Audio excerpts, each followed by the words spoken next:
morning and welcome to Joy News at 6.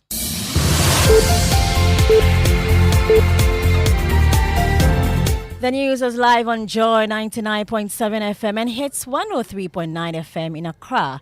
In Kumasi, we are on Love 99.5 FM and over 30 affiliates across Ghana's 16 regions, including Clenham Radio, Bator, Gaskiar FM, Tichiman, and Radio Wawa. Get radio, TV, and online content on the myjoyonline.com interactive app for Android and iOS devices. Coming up, KPMG report reveals the revenue assurances contract given to SML by the Ghana Revenue Authority for the upstream petroleum and minerals audit was without a needs assessment. Also, former Director General of SNIT calls on the board to halt Rock City Hotel's purchase of 60% stake of SNIT's owned hotels, as he argues the procedure used in the selection of the Greek minister's company isn't in the best interest of stakeholders. Let us get other people who are able to inject capital so that these facilities are revamped, they are fixed in such a way that they will be competitive and generate more revenue. It's a good thing to do. You heard that the Minister for Information, who is defending the deal, Darrell, join us with business. And Hannah, oil marketing companies to hold crunch meeting with tanker drivers today as they move to avert fuel shortage on the market. We've got details on the Joy Business Report. And then we'll take you to the Kofi Annan beach in Teshinungwa, which has become a bustling dumping ground for tricycle waste collectors. Very bad because it's so unacceptable. The beach is no longer conducive for human activity. I am Hannah Odame with the details of these and more in this bulletin. This is Joy News, independent, fearless, and credible journalism.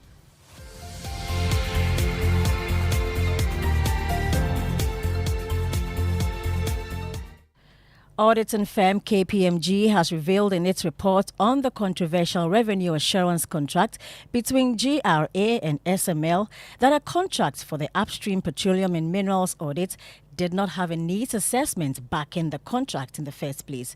It also says the contract did not meet existing legal requirements as it did not receive parliamentary approval.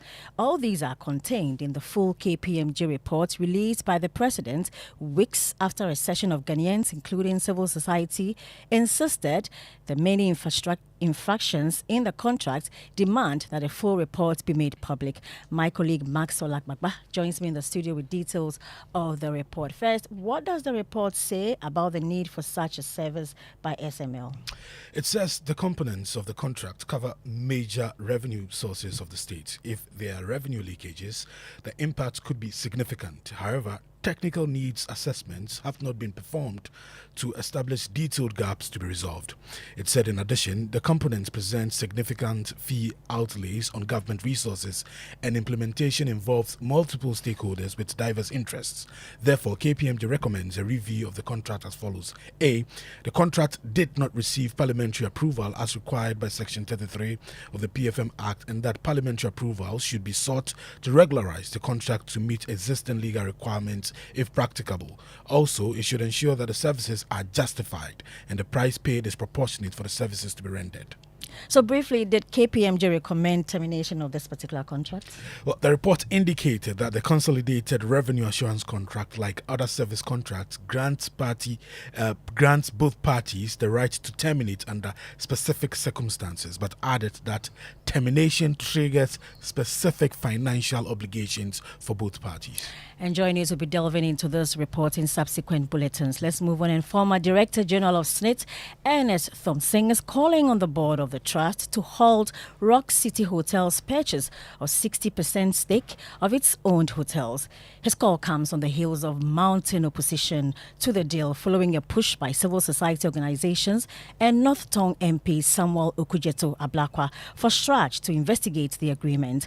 Mr. Thompson argues the procedure used in the selection of Rock City Hotel isn't in the best interest of stakeholders. I think that at this stage, it might be necessary for the SNIT board to just stop the transaction. Why? Because, one, the procedure they've used is not the best. You see, SNIT is a pension fund and it's a long-term investor. It is not a bank holding deposit. So SNIT investments are analyzed from various perspectives. You just therefore don't exit from SNIT investments that way.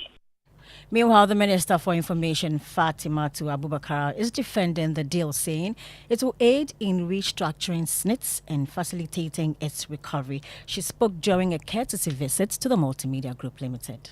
And it is also interesting that people have forgotten that Rock City is now known as one of the biggest hotel facility in the sub-region. Is it only because this person is also politically exposed? All of a sudden, his credit score is not taken into consideration, his financial capacity that precedes his political office and even precedes his coming into office as MP.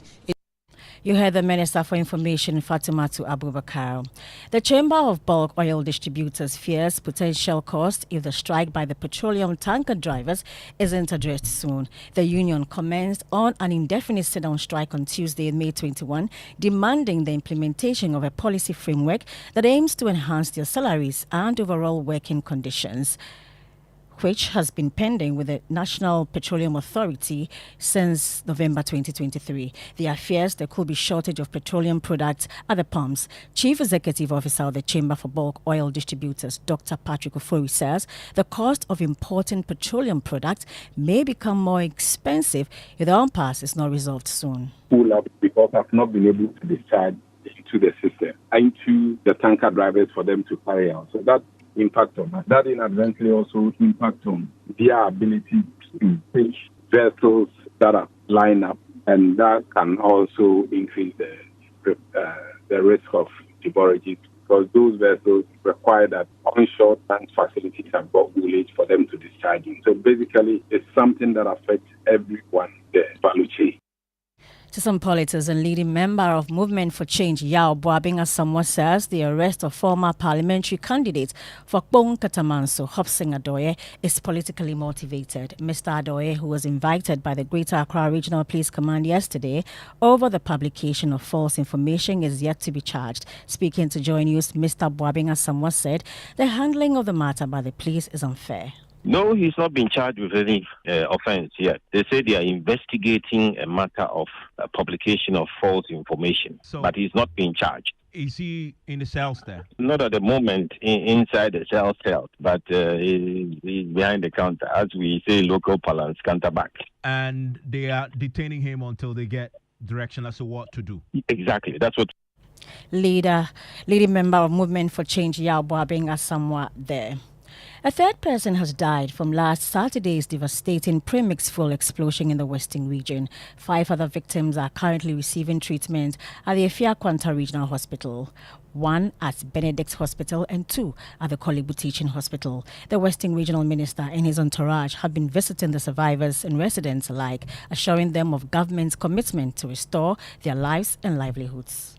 The recent Premix fuel explosion in the Injurisia community has left many injured and has disrupted the lives of families with 2 deaths. Western Regional Minister Kobina Ochre-Dako Manasseh expressed gratitude for the lives saved and highlights the government's commitment to supporting the victims. We thank God that He's giving us life to those who had accidents, and the hospital is doing very well in taking care of them.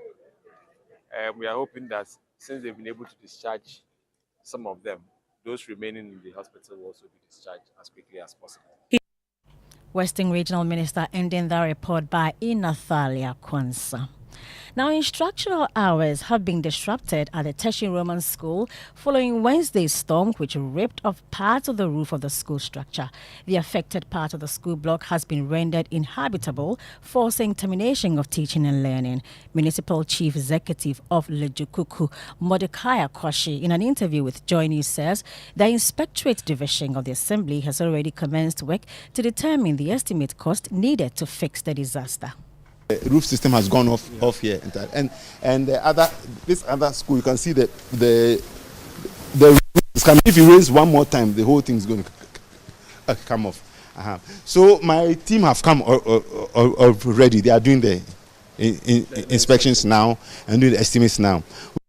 We stay in Teshin, this time Kofi Annan Beach, and it has become a dumping ground for tricycle waste collectors, commonly known as Aboboya Bola cars. Local residents are urging authorities to address the problem. In today's edition of Filth Exhibition, my colleague Sweetie Abochi shares the distressing story of a family overwhelmed by the growing filth in their home. Welcome to the home of filth. Where are we? A home of families. Let me tell you the story. Just about 100 meters from the sea and the filth, our settlement. People actually live here in Accra. The things we see here are just horrible. Sometimes my children and I sitting out here like this, cooking, and people come to dump rubbish right here and burn it. The smoke drives us inside sometimes when it gets uncomfortable. If you've ever wondered, much like myself, about the final destination of these tricycle rubbish operators, popularly known as Aboboya Bola cars, then it would interest you to find out that for most of them within the Teshinugua communities, this here at Staff College is a final destination with no consideration for the human dignity of the people who live here. When you come to this Kofi Annan beach, you cannot swim. People dump rubbish here and even defecate right here. That's it for the news at 6. We brought you KPMG report revealing the revenue assurance contract given to SML by the Ghana Revenue Authority for the upstream petroleum and minerals audits without a needs assessment. You find all these stories and more on myjoyonline.com. Have a great morning. You know, Papa, see that? And it's rickety car. Hey, Papa! Bobo, so how your engine now? It is half man, half amazing. Thanks to Quartz and you can feel better energy. Can't touch this. Actually, guys, so Sancho's engine just died like that? Yes, so somebody managed to convince him that there is a better engine oil than Quartz, and he switched. Sancho Panzapa. Now, which engine oil can be better than Quartz? No other, my guy. Quartz with its age-resistant technology, it keeps your engine younger for longer. Now you know. Have you guys seen the new bottle design? It's superb. Quartz 9000 from Total Energies there improves fuel efficiency. Why do you think Mr. Mane and Logoso have taken the Quartz Nation Movement World Cup like that? Hey, sorry. Chairman. Quartz. Keep your engine younger for longer. They say a butterfly flapping its wings in Accra can cause a tsunami in Bangkok. So what if your factory in Insawam could shake up the stock market in Hong Kong? What if your business in Elmina could affect fish production in Norway? What if your refinery in Tema could affect the price of petrol in Moscow? Well, now it can because you have access. Access to the bank with the largest number of customers in Africa. Access to our global branch network. Bonjour. Good morning. Our robust asset base and an unparalleled digital infrastructure. So go ahead and flap your wings wherever you are, because with us, you have access to an entire world of possibilities. Access more than banking.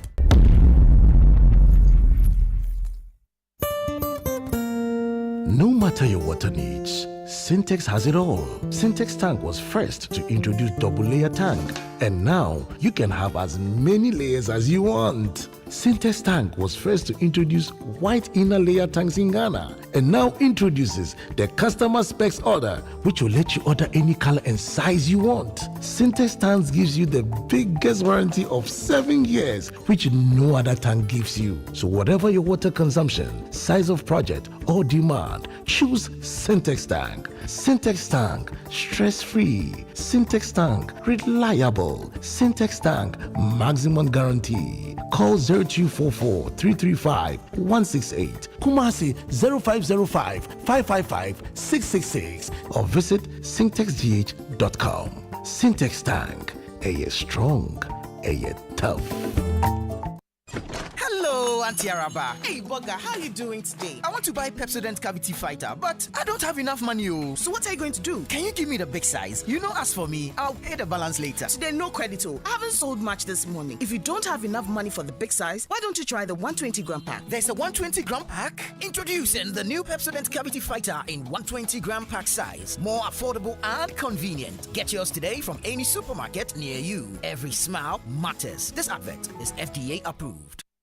Electroland Ghana Limited is giving its Mayday promotion in all its shops and authorized dealers across Ghana. Grab a Samsung Full HD 32-inch LED TV for just 2,349 Ghana cedis. Get our discounted media tabletop fridge at 1,999 cedis. Buy a TCL UHD 4K Smart Android 55-inch LED TV at 6,299 Ghana cedis and get a free Nasco 5-burner cooker. Mayday promotion near good. Get a Nasco 90-liter top freezer at 1,699 Ghana cedis. And if you're looking for top quality dishwashers, gas hobs, chimney knots, and electric hobs, Electrolux got you with exciting discounts as well. Rush now. Terms and conditions apply. For further information, call 050-315-9739. Electroland Ghana Limited, home of luxury and affordable appliances. Hello? Yo, bro! SG Ghana has done it again. Low interest rates on loans this year too. Yatisubium. Charlie, I did throw inside. Let me call you back. Call SG Ghana rather. Collect loan and buy car, my guy. Very low interest rates on loans this year too. It's difficult to keep good news to yourself, especially when it can transform your life and those close to you. SG Ghana went low on interest rates last year, and this year we are even lower. Yes, Yatisubium. Get the money you need to turn your dreams into a reality. Visit any SG Ghana branch near you and speak to our dedicated staff about the amazing Yatisubium loans today. You can also call 0302-214-314 for more details. Ojo, it's 3 a.m. What now? Yatisubium. Okay, bye. Societe Generale Ghana. The future is you. Hey, good morning. Good morning. I haven't slept too. Oh, you have? Well, I see you with your red book. Looks like you've been writing a lot. I have been reading and writing. Oh, yeah, the SML. Yeah, 306-page report from KPMG. I see your notes there. I mean, the report is interesting. It's interesting. So I was very interested in the assessment of how SML has performed. You know, in the contracts. Okay, so there are a bunch of contracts that SML has executed for GRA. We know of some of them. We know of the one that they were going to do, which the president has asked them not to, which was in the minerals.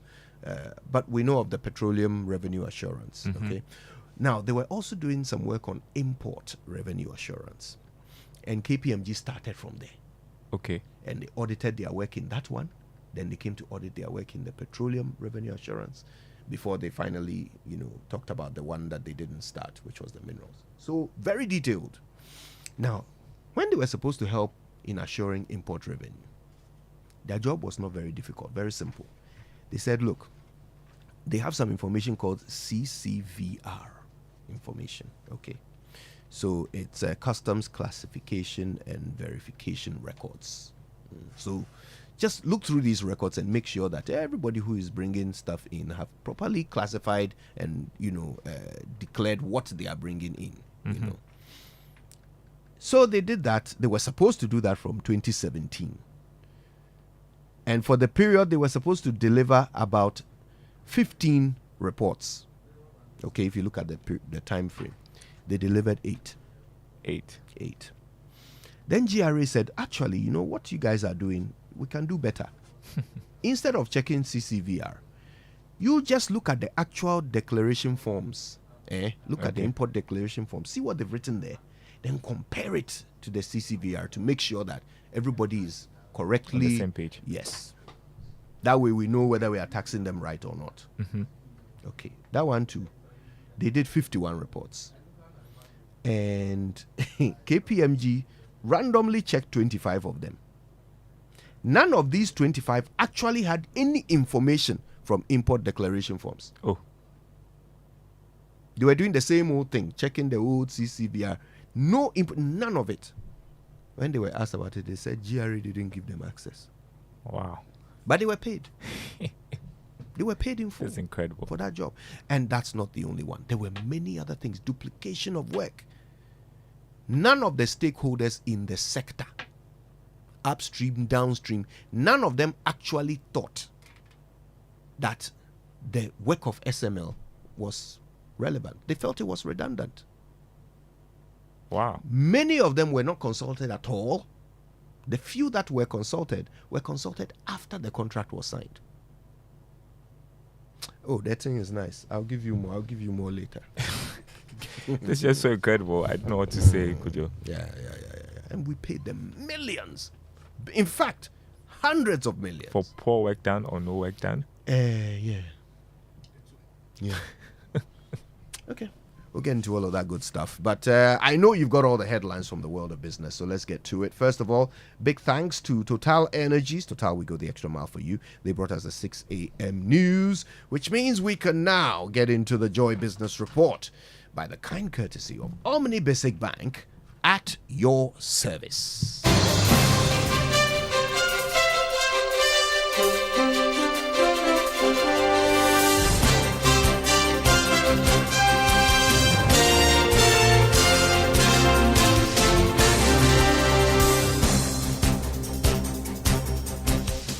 Good morning. Welcome to the Joy Business Report. Coming up this morning, oil marketing companies hold crunch meeting with tanker drivers today as they move to avert fuel shortage on the market. Also coming up, Finance Minister Dr. Mohamed Amin Adam highlights improved revenue mobilization as critical for Ghana's economic recovery. We hear from him after swearing in a newly constituted board of the Ghana Revenue Authority. Plus, economist Professor Godfrey Bokwing calls for a review of Ghana's tax exemption policy, describing it as ineffective.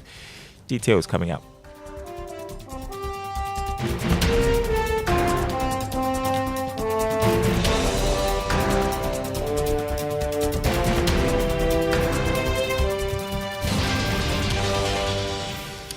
Thanks for being with us. Hello to our friends listening from Koforidia on KTU Radio.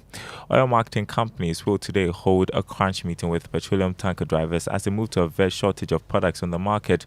An indefinite strike was declared by the drivers on Monday over poor working conditions. That strike has entered its third day today. The oil marketing companies have already warned that they are running low on stocks at the service stations.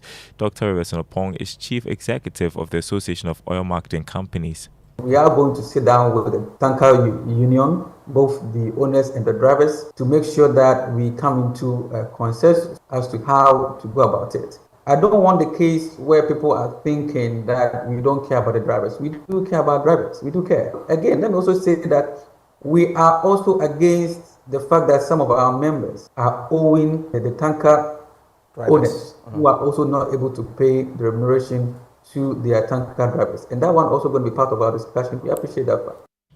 You heard Chief Executive of the Association of Oil Marketing Companies, Dr. Rivers Opong. The Finance Minister, Dr. Mohamed Amin Adam, has said that the country's economic recovery hinges strongly on mobilizing the required revenue. He has called for new measures to stop revenue leakages and improve on tax compliance. The Minister was speaking to Joy Business after inaugurating a 9-member reconstituted board of the Ghana Revenue Authority.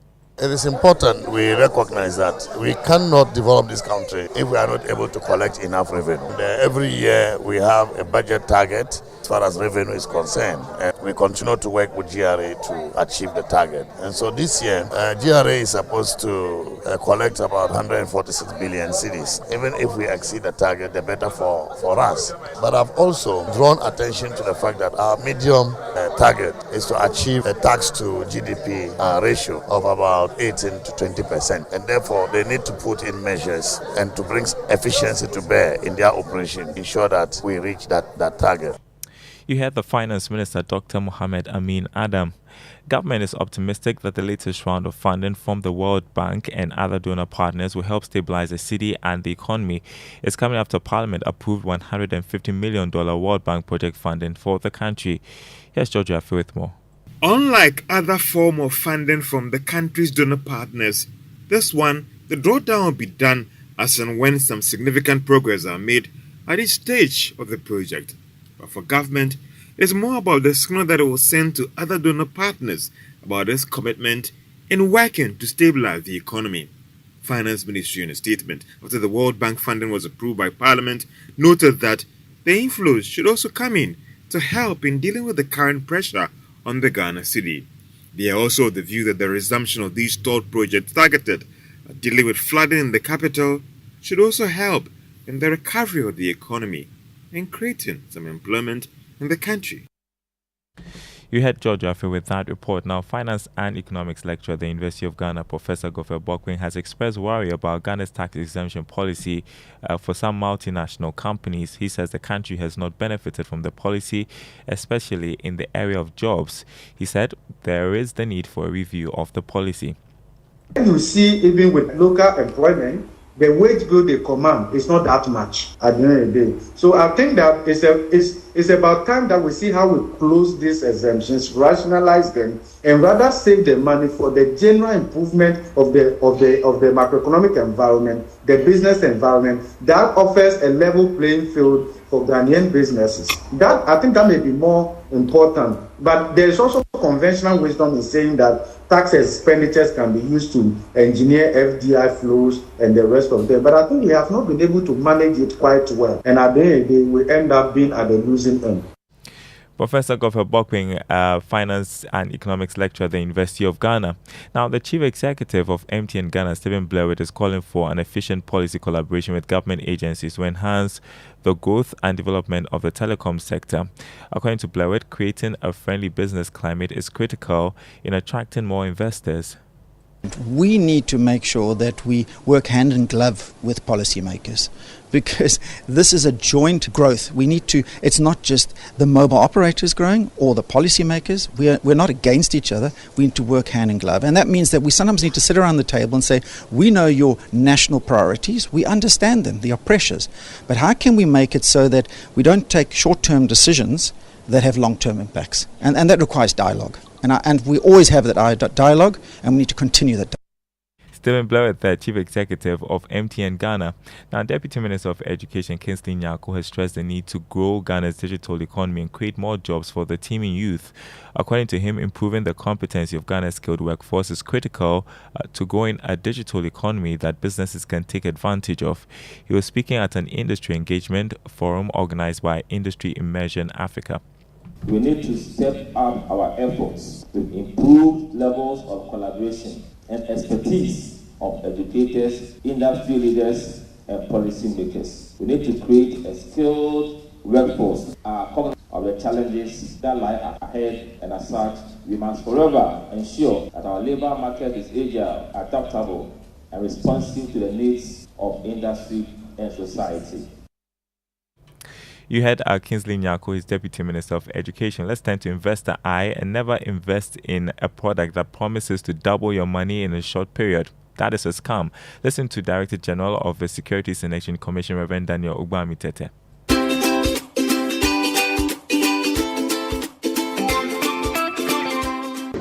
You see, there's something fundamental with any business model. In business school, we learned about something called a cash conversion cycle. That is how that entity makes money. Okay.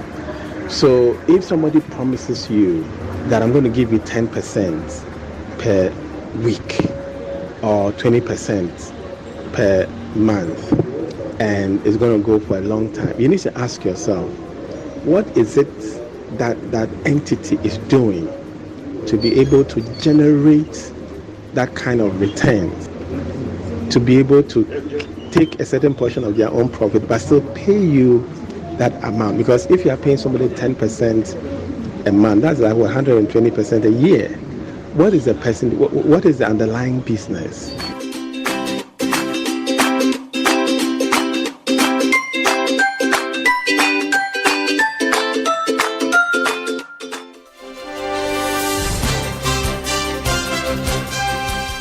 And that's the Job Business Report this morning. Before we go, let's check the markets, beginning with the currency market. The dollar going for 14 cedis 99 pesos, the pound 18 cedis 96 pesos, the euro 16 cedis 18 pesos. On the commodity market, crude oil declined to $81 a barrel. Gold lost more than $5 to open trading at $2,373 an ounce. Cocoa open trading at $7,536 a ton after increasing by $142.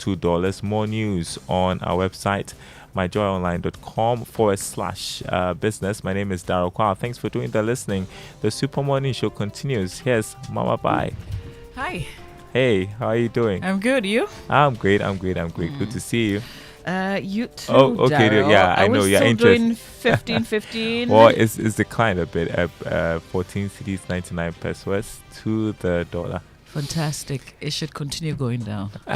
You can't say these days. Yesterday, 1630 was trending somewhere. Yeah, on Twitter, apparently that the rate to the euro, but today is 16 cedis 18 pesos. Still not good. But what did we do yesterday? 1630. Yeah. And that's why I was trending on Twitter. How did we change it? Because whatever we did yesterday, we have to do it again today so that it will continue to drop. Well, I don't know if it's the impact of the forex injection by the Bank of Ghana. Then again, like we were pointing out yesterday, there's a lot of speculation going around. Are people getting a bit of confidence in the system? Right. And there's positive news about government having to finally sign a deal with external creditors sometime this week. It's Thursday. We've not heard anything, but hopefully when that money comes through, we are hoping that it would. It's not so much. Yeah, I mean, can't do much. But there's some sort of hope in the air. Yeah. Which is probably pushing things around. Well, Daryl, we'll see how it goes tomorrow by close of day today. And then tomorrow. These days, you can never tell. It's just volatile. I know. Goes up, goes down. I know. Well, let's get some inspiration to settle us. So, shall we? All right, our inspirational song is Bless Me. This is Maverick City Music. Enjoy it. We've got the review coming up right after this. Sure thing.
him for this one.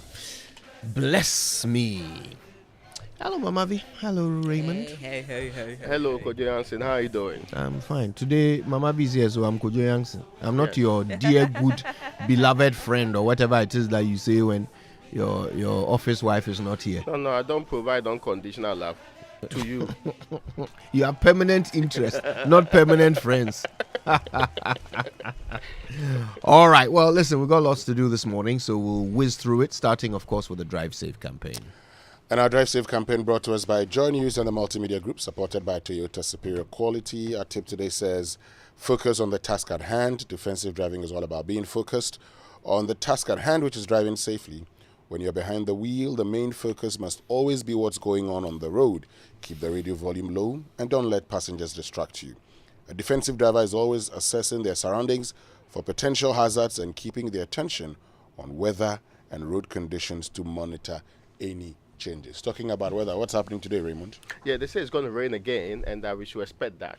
At least there is also confirmation from Meteo, and now the people of this republic are convinced. I saw that on social media that Meteo can even predict which betting is invoked nowadays. Yes, one of those ones. They can predict the election.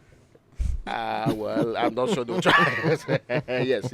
Let's stick with the weather. Yes. So GH Meteo is saying that it's going to rain, just like this. They call it thunderstorm and rain.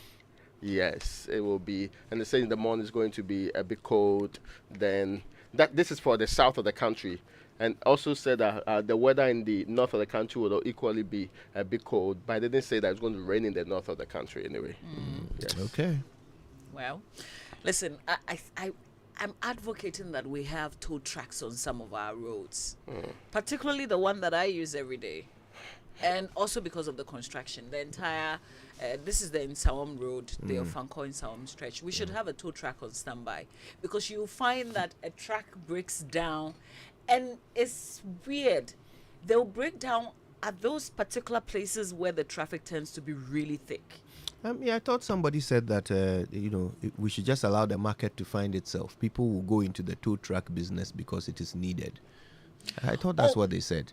When some people wanted to introduce... No, I'm not advocating for that wholesale thing. I'm just saying that we should be strategic. So who should be strategic? Contractor or someone. I mean, somebody is definitely responsible for that stretch at least. Okay. And then the flats. Well, I'm sure we'll find all of that in the newspapers and we'll expand on that. For now, let's learn how to say it right. It's brought to us by Kingdom Books at Kingdom Quality and Affordability at their hallmarks. And Societe Generale Bank Ghana, the future is you. Something must be done. You say either, I say either. Now, I know I will never finish correcting the common mistakes we all make when we speak and write English, but I promise I'll do my best possible. And I'm sure you noticed I said I'll do my best possible. People often say, I'll do my possible best, don't they? Now, that conveys a completely different meaning. When you say, I will do my possible best, you're saying it is possible that what you will do might be your best effort. But what you're trying to say is that you will put in the best effort you possibly can. So it should be best possible. Best before possible, not possible best. Your best work possible. Your best effort possible. Your best possible. And that is how you say it right.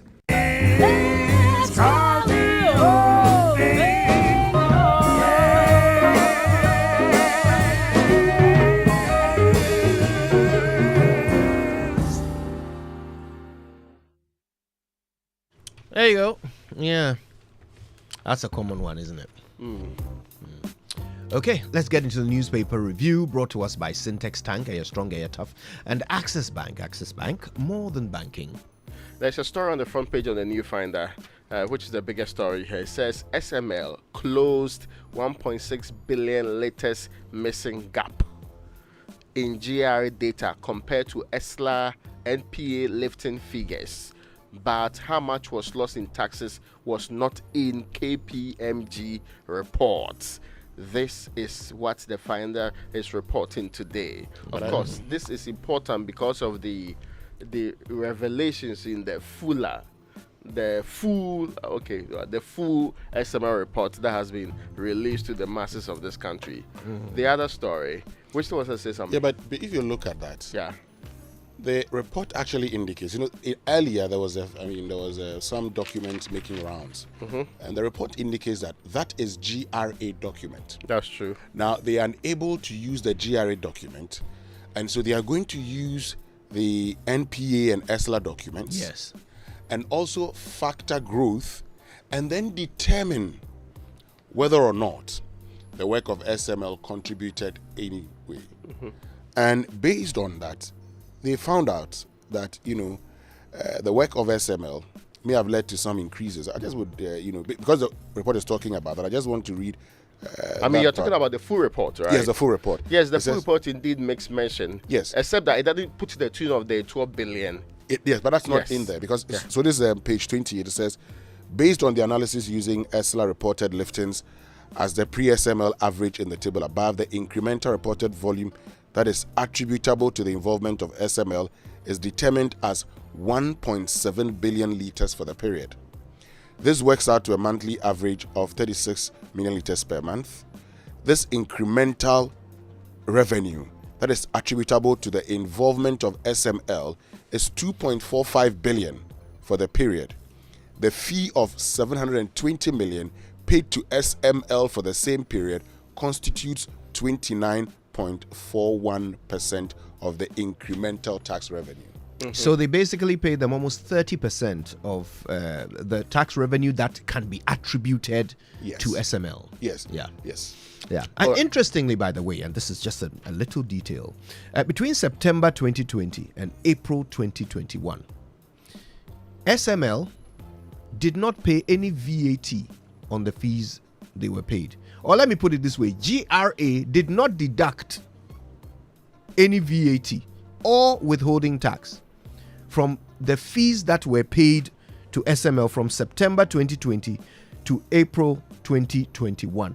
And if you add interest, that comes to about 31.8 million Ghana cedis worth of taxes that SML owes the government of Ghana, which is ironic, bearing in mind it is GRA that was paying them. But then anyway, stranger things have happened.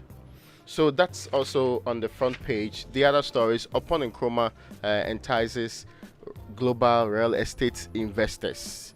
And this is to come and invest in this republic. It's also, we have seen the minister say that if you are interested, if you are interested in Saglemi, Saglemi, it's not in the Eastern region, right? That's in the Greater Accra region. We know that for sure without doubt.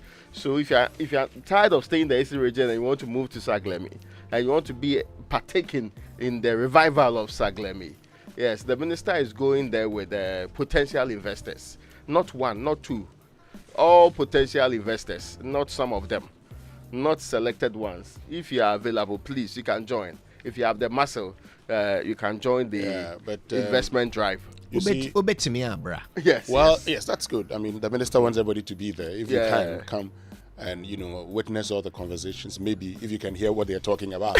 But this is it for me.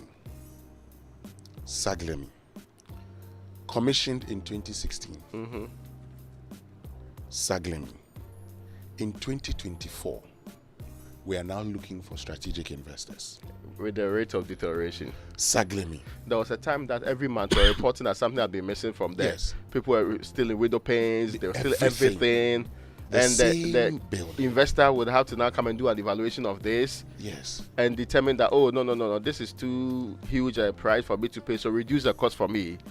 At the point we're told, and nobody will be interested in seeing, so who caused financial loss? Yes, and at the point we're talking about the need to invest between $34 to $40 million in completing this project, that we invested $200 million of the Ghanaian taxpayers' money. In games. In constructing, first of all. Yeah. That's how much it cost us to put up these facilities. And then we said, hold on a minute. They didn't do a proper sewage. There's no proper sewage system. And all this while, we were just talking. As if it took the building itself, we could build it. By adding a sewage system to it, we were having a conversation about it for almost 8 years. You know, Raymond, this is what saddens me. That in this country, we run down facilities of the state and then sell it as scraps. Yeah. It's as if we do it deliberately. Yes. What do you mean by it's as if? Can we be doing it accidentally over and over and over again? Look, the same accident. Of the doubt. What saddens? There's no doubt. Me. That's what saddens me. That today, sadly, we probably may just give it to somebody to say, "Oh, you take over and then take care of it and that's it," or pay something small. Because why? I mean, if you are going to value Saglemi, there are no doors, no windows, nothing. How much are you going to value it? And the level of deterioration compared to if we took a decisive decision in 2016 or 2017 or 2018. Let's just be coming up in any of the years even before 2020.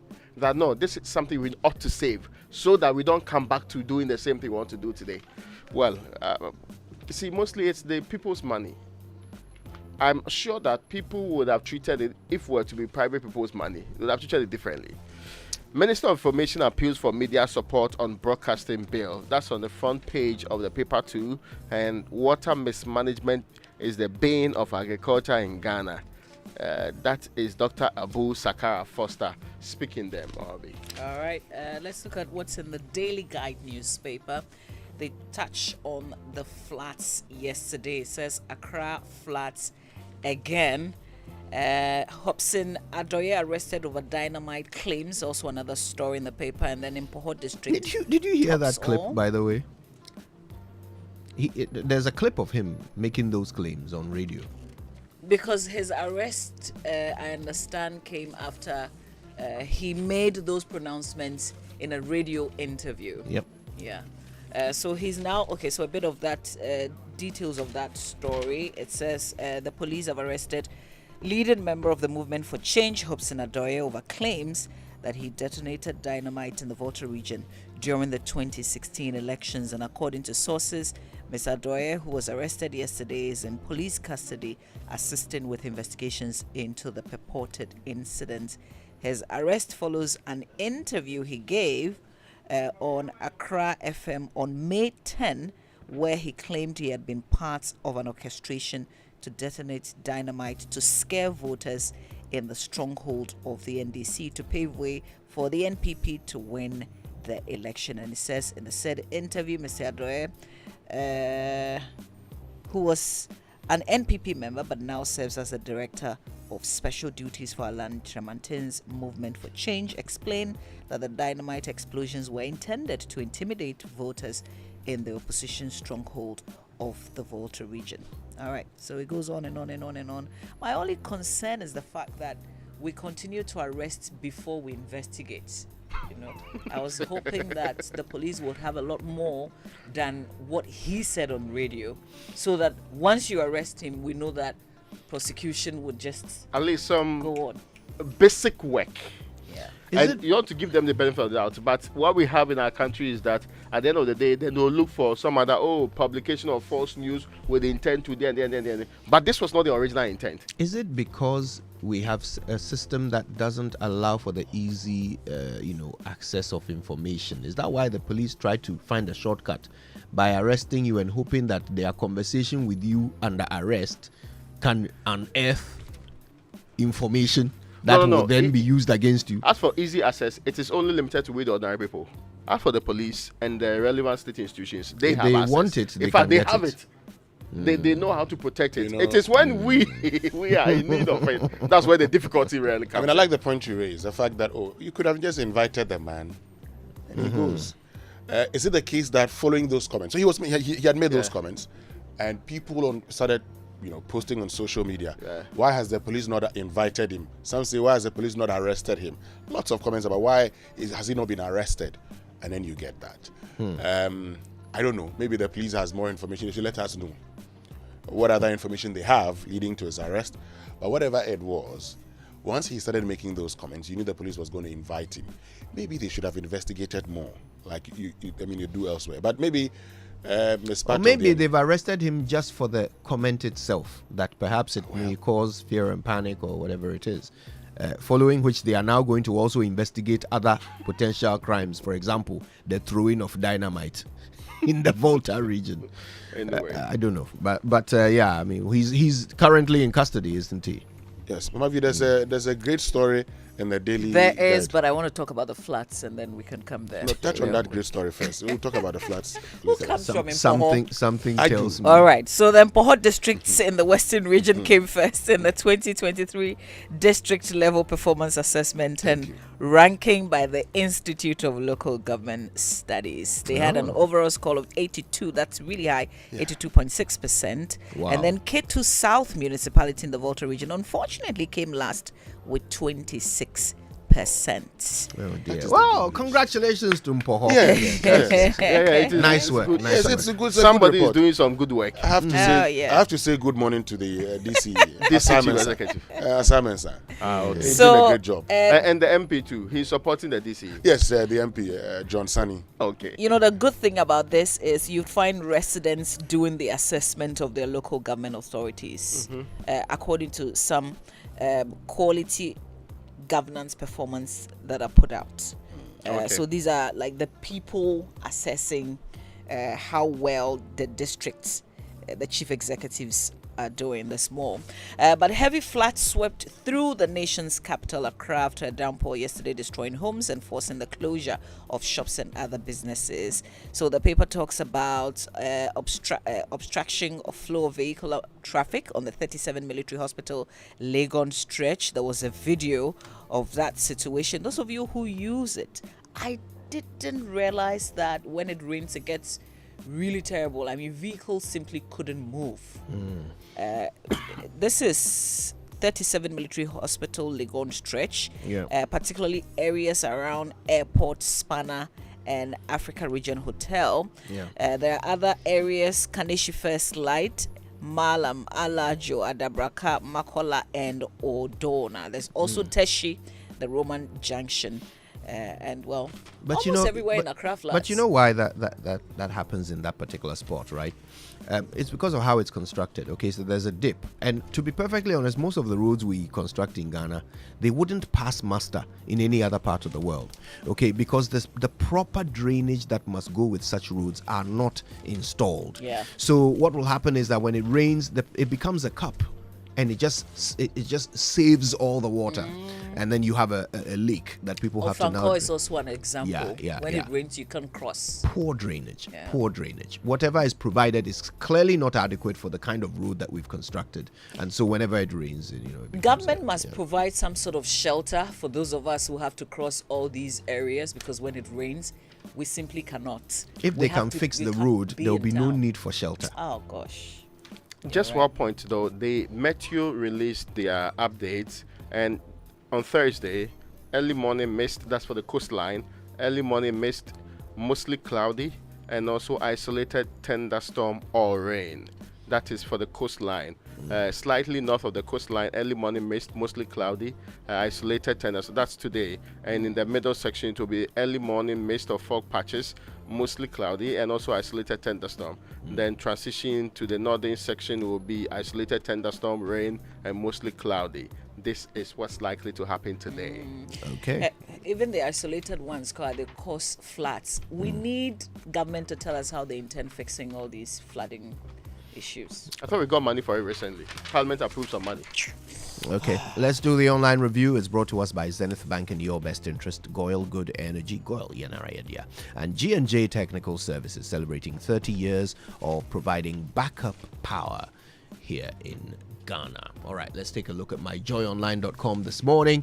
The big one is Ghana faces oil depletion in 15 years if production decline persists. Steve Mantiar is the one making this assessment. You know, PIAC has been quite loud about some warnings to government about how they are managing our oil resources. NIA defends legality of Ghana card registration in Pusiga and vows to continue amid NDC claims. Okay. Petroleum sector struggles. Nobody in investor community wants to deal with Ghana. That's John Jinapo saying so. All right, let's see if there's anything on citynewsroom.com of interest. Here we go. Hobson Adoya's arrest politically motivated. Boabe and someone's the one making that claim. All right, let's go straight to the BBC News, brought to us by Fidelity Bank, Believe With Us, and Old Mutual. 10 years of greatness in Ghana, here for a lifetime. Decades, we have helped businesses connect with their trade partners all over the globe. From Ghana to Burkina Faso, Côte d'Ivoire, Benin, Togo, Senegal, China, Morocco, France, Netherlands, and many other countries. We have made it possible to bring Ghana to the world.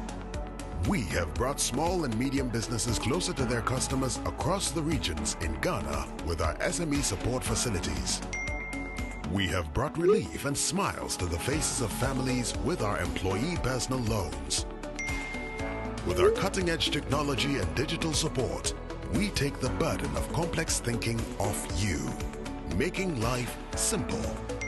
That is who we are, as close as a partner. Bank of Africa. We are indeed the African bank with the global reach. Good energy hits the road with exciting choices to energize your ride, giving you more options to take you further. Watch this space for your choice. Goil, yeah.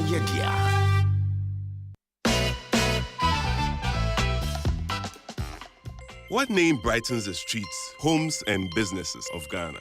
What company has been providing world-class backup power to Ghanaians for 30 years? G&J Technical Services.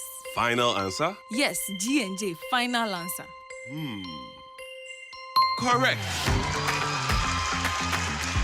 G&J is celebrating 30 years of providing backup power in Ghana. As the largest supplier of world-class generators in the country, we have been the backbone of Ghana's alternative power industry by delivering the best sales, maintenance, and after-sales solutions the nation has ever seen. We've done it for 30 years, and we promise that the future will be even brighter. Reach us in Accra on 030-268-9178 or 9179 and 020-222-2204 all the way to 2220. And in Kumasi on 020-222-236 or 020-222-2220.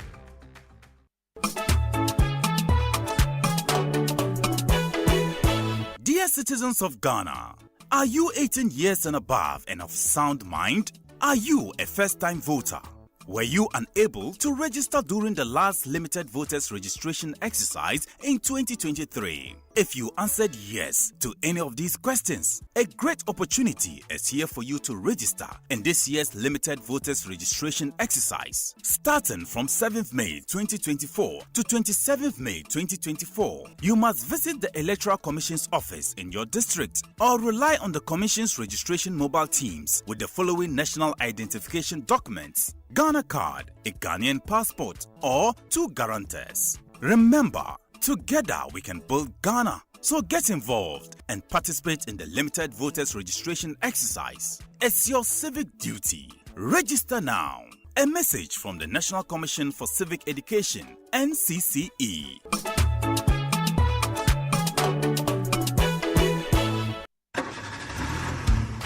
Do you need a car for a day, a week, or longer? Look no further. Avis Rent-A-Car Ghana has got you covered, catering to your every need. Whether it's self-drive or chauffeur-driven, we ensure your journey is filled with comfort and style. Choose from our range of sedans, SUVs, mini SUVs, vans, and buses available to suit your business or planning need. With Avis, your journey knows no bounds. We travel anywhere in Ghana, Benin, Togo, and Côte d'Ivoire. Our prices start from as low as 600 Ghana cedis a day. T&Cs apply. Call us now on 0302-761-751 or email rentacar@avisghana.com. Visit our website avisghana.com. Avis Rent-A-Car. Plan on us. Of trade tensions between the US and China. This is the BBC World Service, the world's radio station.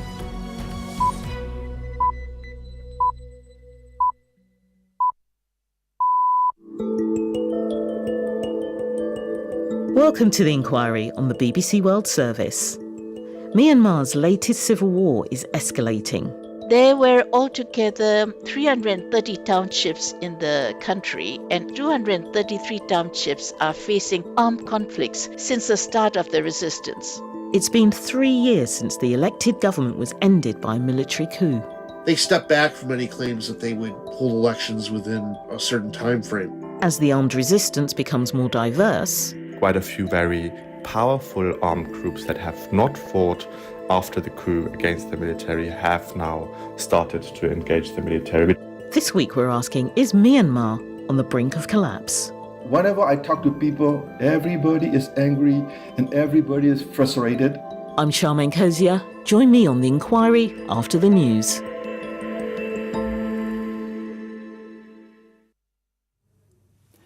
BBC News, I'm John Shea. China is carrying out extensive joint military drills around Taiwan, days after William Lai was sworn in as the island's president. A military spokesman said dozens of fighter jets carrying live missiles conducted mock strikes supported by the Navy and other services.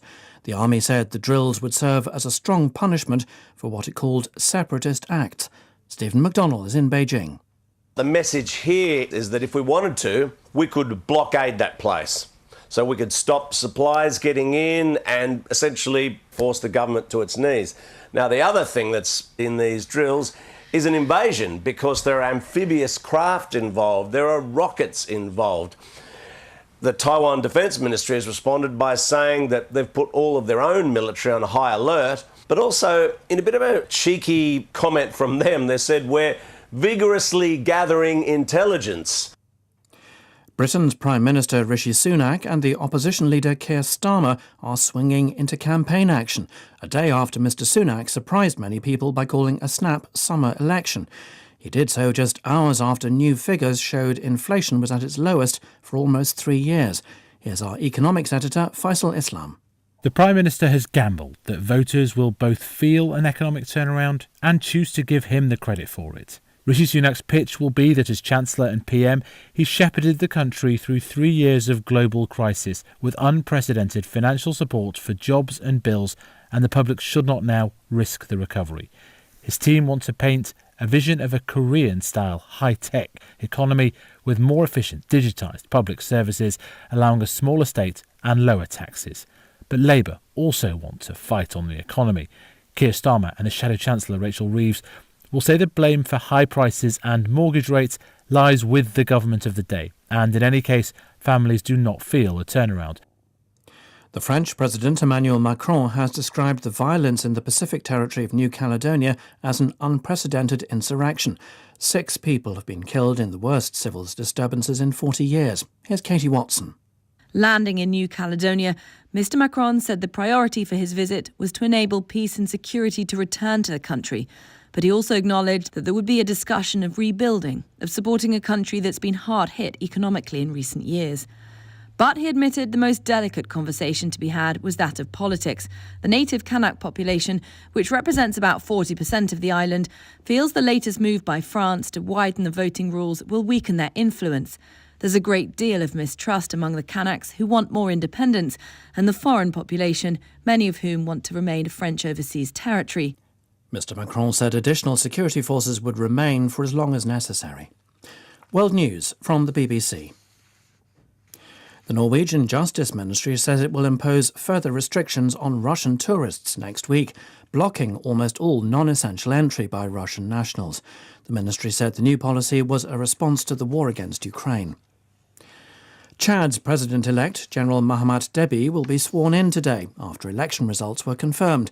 The inauguration marks the end of a 3-year transition from military rule. His election victory was contested by his Prime Minister and opposition candidate, Sukseh Masra, but on Wednesday, Mr Masra submitted his resignation. A stage has collapsed at an election campaign rally in northern Mexico, killing several people. Local officials say there are at least 5 fatalities, but some reports gave a higher number. David Willis has more details. The incident occurred at a baseball field near the northern Mexico city of Monterrey. High winds are thought to have caused part of the stage at a campaign event for Mexico's centrist Citizens Movement Party to collapse. Video posted to social media shows the party's presidential candidate Jorge Alvarez Maínez waving to his supporters and then running for safety as part of the structure toppled over. Mr. Maínez was taken to hospital and subsequently released. The president of South Korea has announced a $19 billion package to help the country's computer chip industry amid intensifying global competition. The plan includes research and development support for chip designers and manufacturers. The government also plans to extend tax breaks to facilitate large-scale investment, as a large semiconductor project is currently underway in Gyeonggi province. Colombia has declared a protected archaeological area around an 18th century Spanish galleon, which sank off its coast laden with gold, silver and emeralds. It's part of plans to send a deep-water expedition to the San Jose and its cargo. Welcome to The Inquiry. I'm Charmaine Cozier. I am Wahinere Gifty Auntie. You see, it always feels good when you receive that salary alert. I made a bold decision to invest a lump sum into the Old Mutual Retirement Salary Plan. And this means that I will get these alerts every month throughout retirement for the rest of my life. You too can retire on your own terms. Invest a lump sum in the Old Mutual Retirement Salary Plan today and receive a monthly income for the perfect retirement. Call Old Mutual on 050-453-4333 or visit www.oldmutual.com.gh to sign up today. Obrapa, Ahotongwa. Old Mutual, do great things every day.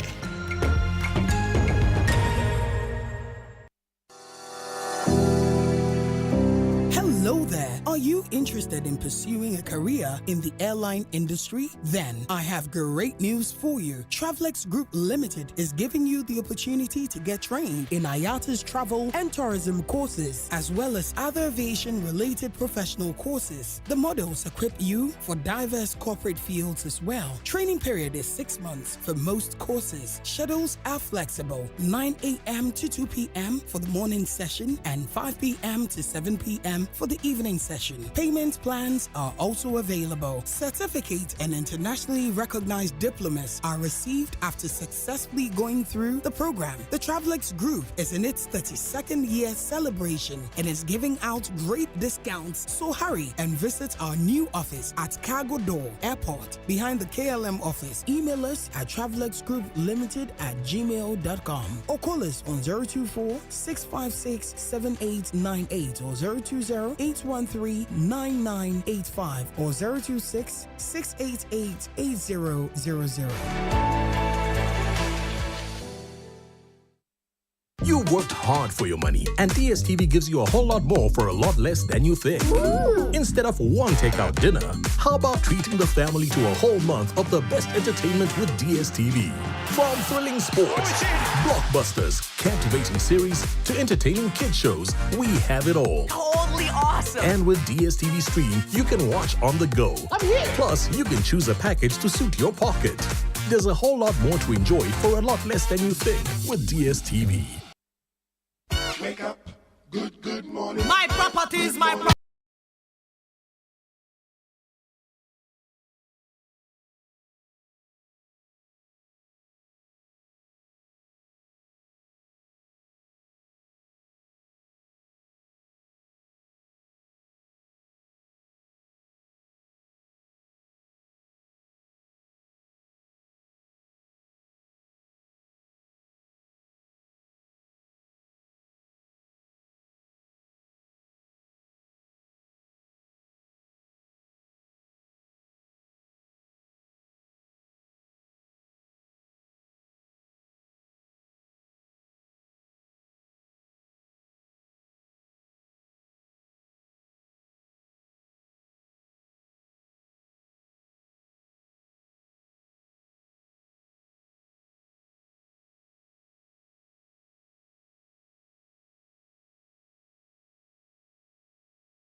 I will semi-done. You know. Which means who says I'm done?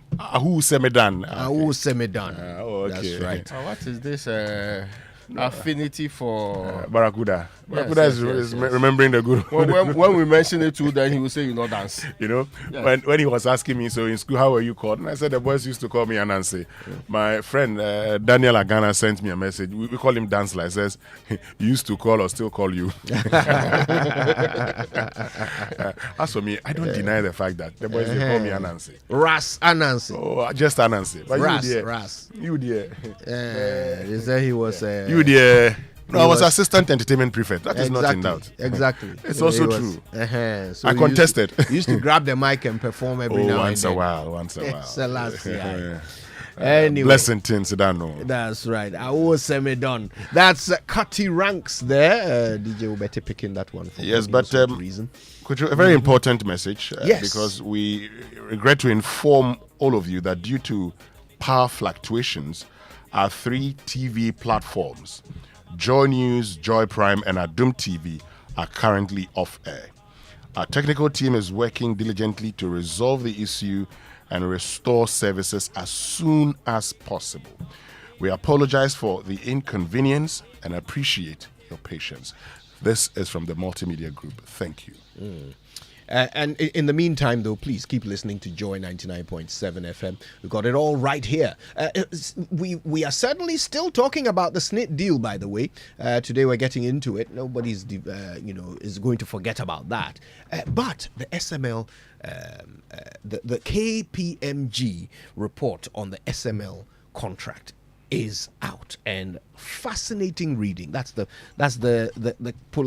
kindest way I can say it. It makes for fascinating reading, especially when you look at the performance of SML against the requirements of the contract. KPMG assesses that they could have done a lot better.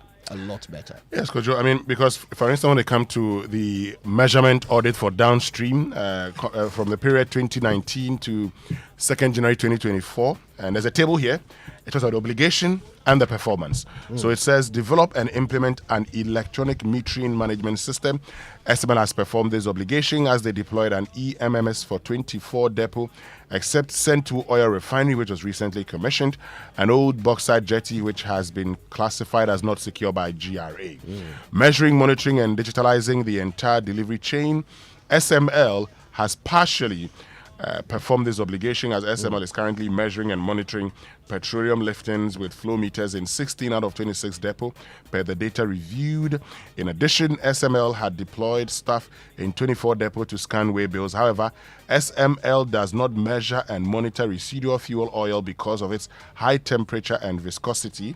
Then it says, identify quantities of petroleum products delivered to the bulk distribution company's depot per day, month, and report on same to GRA on a daily and monthly basis.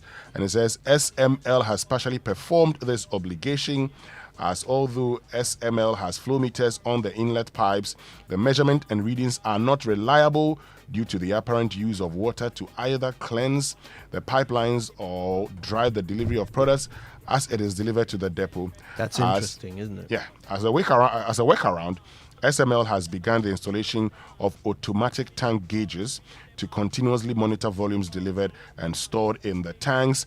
SML has deployed the automatic tank gauges in 5 out of the 26 depot. The installation was ongoing until the time of suspension of services. The fourth one says, the parties agree that the terms and conditions of the contract be subjected to an independent value for money assessment at any given time during the pendency of the agreement. It says in 2021, GRA requested Ministry of Finance to conduct the value for money assessment and subsequently furnished Ministry of Finance with the information needed to facilitate the exercise.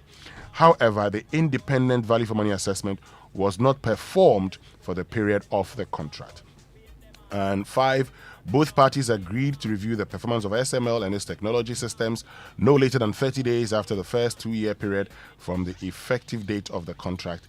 GRA did not perform this obligation under the contract. Now, let me tell you a quick story. Okay, this is all from the report, by the way. So, you know, one of the things SML was supposed to do was supposed to create an external pricing database, okay?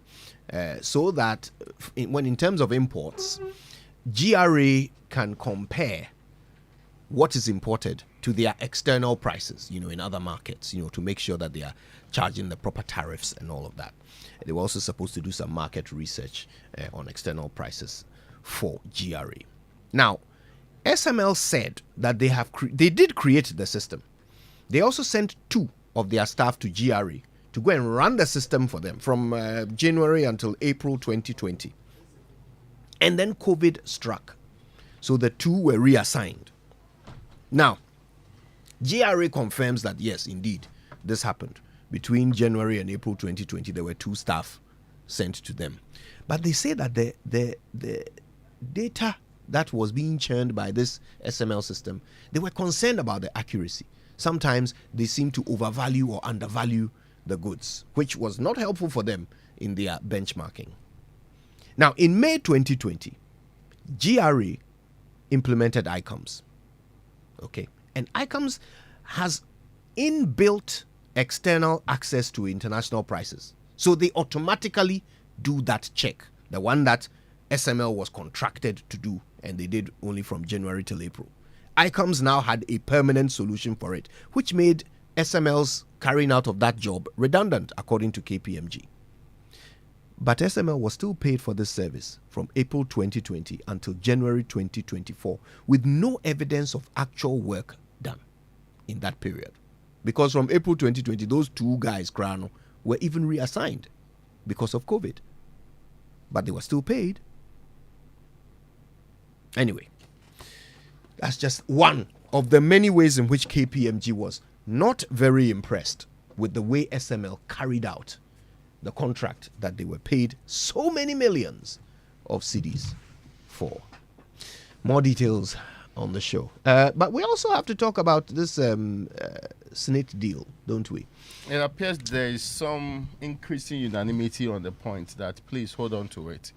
Don't proceed with it. Please hold on to it. There's a lot more that needs to be done, a lot more T's that ought to be crossed, a lot more I's that ought to be dotted. There is no urgency in this matter has been proven. In any case, the ones that required actual help, the ones that were not doing very well, they were even taken out of the final arrangement anyway.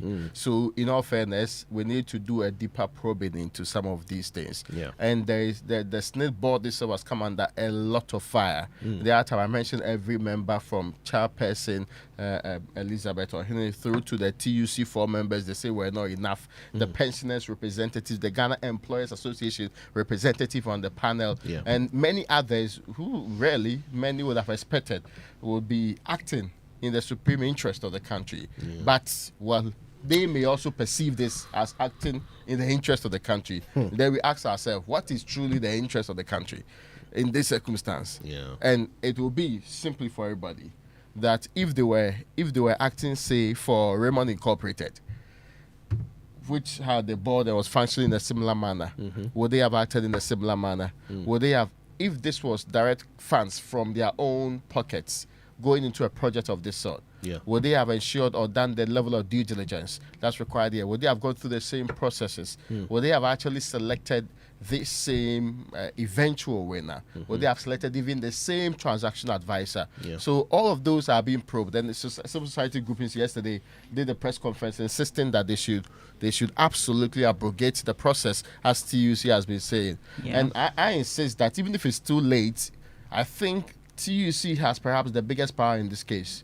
They can hold government threaten to strike. Yes, and we know that historically government has feared the strike, especially in election years, because it will run down the state, it will make it impossible for things to go on. To annoy every voter.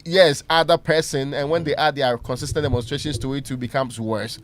If it was left to me and Mamavi complaining today, I am sure we'd have concluded the deal a long time ago. But in the meantime, TUC will have to check their membership on the board.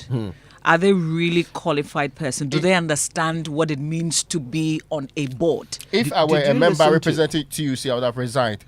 Did you listen to Ernest Thompson yesterday on Newsnight, on Top Story, actually? This point was made. You know, Ernest Thompson used to run SNIT. So he talked about how, in fact, in spite of about 6 of the members being representatives of Labour, it is possible that they can be overruled.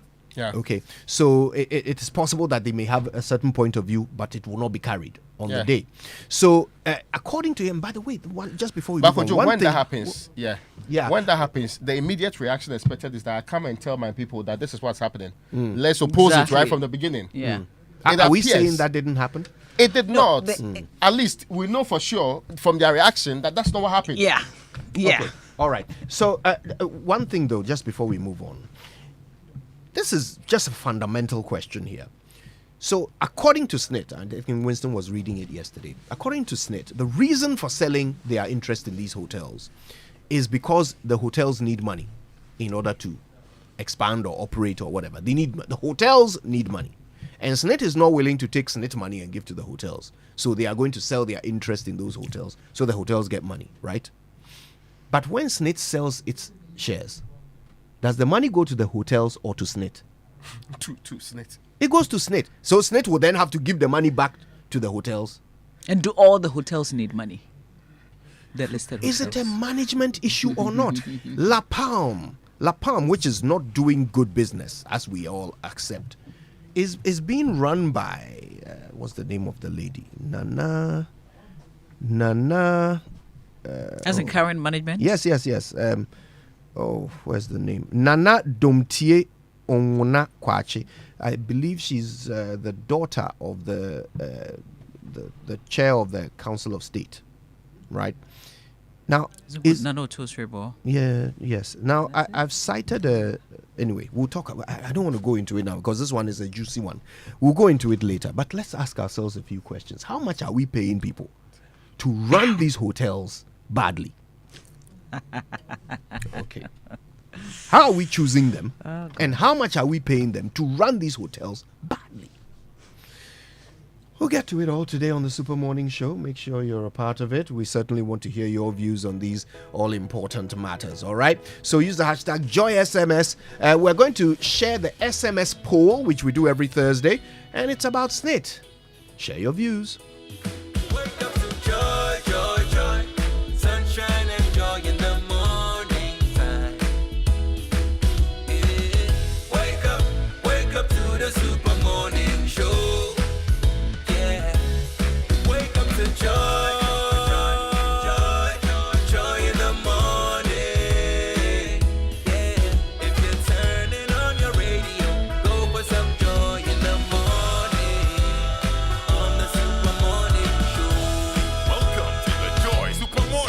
That's right. Now listen, guys, which bank in Ghana is always at your service? Omni Basic.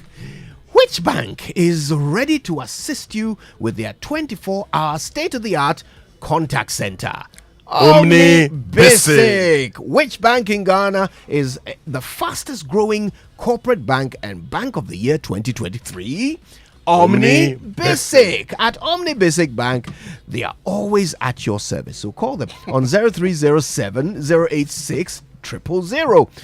It's a toll-free number, there is a toll-free number as well, 0800 100 790. Or just go visit any of their branches across the country to open an Omni Basic Bank account today and enjoy exceptional customer service. Raymond, let me hear you say it. Omni Basic Bank. At your service. You know, a poorly maintained car engine can age faster. Good morning to our friends at Total Energies. It was good having you on the show yesterday. But let's talk about their specially formulated quartz engine oil with age resistance technology. It's an innovation that ensures optimal performance for your engine, and it improves protection against mechanical wear by up to 74%, even under extreme temperatures and pressure. So, choosing quartz from Total Energies is choosing the engine oil that keeps your engine running efficiently and effectively. Quartz, keep your engine younger for longer.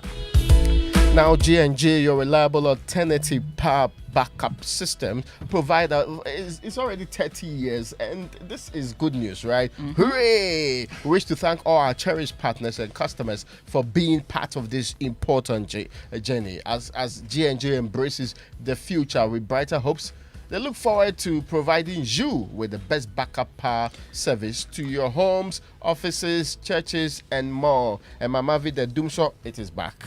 We are still the largest It backup. didn't go anywhere. Okay, sorry. In my case, it has returned. Yes, with vim and vigor. Now, we are still the largest backup power supplier in the country. And with our 24-hour service delivery, we are poised to give you the very best of brands in backup power and after-sales service. So go get it now. You get not only the power itself, the supply, the power plant, you can also get after-sales service. G&J is located in Accra off the Mortuary Road to Kolebu, and call these numbers if you want to reach out right now for your own alternative backup power solution. Call G&J on 0302 689 178 or 0302 689 179 or 020 22 If you're happy to be in Kumasi, call G&J on 020 2236 or 020-222220. So that's how you get your reliable alternative backup power solutions, not the one that will fail you when there is an indication of rain. When the things go to Okay, well, the Pan-African Payment and Settlement System, PAPS, is now live at Fidelity Bank. Imagine sending money to your loved ones or business partners across Africa instantly and in Ghana cities. Don't wait for days for transactions to clear. No more expensive fees, just fast, secure, and affordable payments. PAPS is here, and Fidelity Bank makes sending money through PAPS easy. Visit any Fidelity Bank branch and start sending money across Africa instantly. To Nigeria, Gambia, Liberia, Guinea, and Sierra Leone. Fidelity Bank, believe with us. Oh, goodness. Now, KingdomStoreOnline.com is where we all want to spend a bit of time this morning or this afternoon, whenever you're free. Go check out the best quality office essentials, equipment, furniture, and stationery at Kingdom Books and Stationery. You can pay via Momo across all networks for whatever you see and like, and they will deliver to you in really good time. It's a great service, and of course, terms and conditions do apply. If you're in Accra or Tema, there's free delivery in it for you as well. Terms and conditions apply. Again, at Kingdom, quality and affordability are their hallmarks. And you know, when we eat, food and sugars are trapped between our teeth. It leads to tooth decay, sometimes gum disease, and foul breath as well. Brushing your teeth every morning and night would take care of this, but you've got to brush with Pepsodent Cavity Fighter so it can fight it. It leaves you with 10 times stronger teeth. Pepsodent Cavity Fighter is fortified with profluoride and microcalcium ingredients, sealing tiny and invisible holes in your teeth. This prevents cavities, keeps your teeth strong and mouth healthy. Pepsodent Cavity comes in 175 grams. That's the big family pack. You can also grab the 120-gram Ejaka pack. The 65 grams is also available, plus the 12-gram sachet. So you can always get what you can afford at any time. Don't just use toothbrush or toothpaste that brush your teeth. Use Pepsodent that protects your teeth. Always remember to brush your teeth in the morning and before you sleep at night. And thanks to Pepsodent for educating us on how to brush for 25 years. Pepsodent is recommended by the Ghana Dental Association, and Pepsodent is giving you the opportunity to talk to a dentist for free. To take advantage of this free offer, just call their toll-free number 0800 161 000. Grab Pepsodent at any shop near you, but get in touch with their customer care directly on toll-free 0800 2030. Remember, with Pepsodent, every smile matters. Now, if you're a Toyota user, get ready for a revolution, because you want your Toyota engine to function optimally. Then there's only one choice in the world for you. That's the Toyota Genuine Motor Oil. The Toyota Genuine Motor Oil has been rigorously tested and proven to be the very best oil for your Toyota engine. Toyota specifically, this is specially crafted to keep your engine running smoothly and efficiently. The Toyota Genuine Motor Oil is available at all Toyota Ghana branches across the country. Nothing makes your engine happier than Toyota Genuine Motor Oil. For bulk purchases or distribution, contact Toyota Ghana on 0302429801. Toyota Ghana is actually very proud to be associated with the Joy FM, Joy News, Drive City Tips here on the Super Morning Show. Toyota, superior quality. And to the businessman, trader, and parent sending money to loved ones and business partners, thanks to Access Bank and PAP's partnership, you can now send money across border hassle-free. Now you can send money to pay for goods and services, make business transactions, and cover school fees across Africa without worrying about foreign exchange losses or delays. It's straightforward, secure, and keeps your mind at ease. Benefit from instant payments across Nigeria, Liberia, Gambia, Guinea, and Sierra Leone with zero foreign exchange hassle. When you send money in cedis, it will not be received in any other currency by the recipient. For more information, visit our website, ghana.accessbankplc.com, or call our toll-free 0800 004400. For all your cross-border payments, visit any of our branches and pops it with Access Bank. Access Bank, more than banking. All right, guys, I've got to do this quickly before the young man gets out of the car. Edward Brian Echo Arthur of Victory Presby School at Denta. It's your birthday today. You are 11 years old. And your mom, your dad, and Carolina all say, "We love you, Brian." Oh, that's wonderful. Happy birthday to you. More birthdays coming up in a bit, as well as sports right here on the Super Morning Show. Don't miss a moment of it.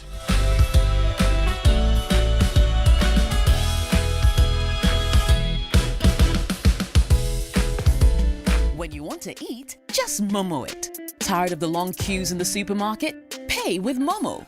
When you really want that beautiful new blouse, just Momo it. When you want to get a trim and get fresh to impress you know who, just Momo it. When you need to pay your utility bills and domestic staff, Shani Momo. When you want to send love to the family back home, send some Momo. Join the millions of MTN Momo users all over Ghana and live life the brighter way. So just Momo it. MTN.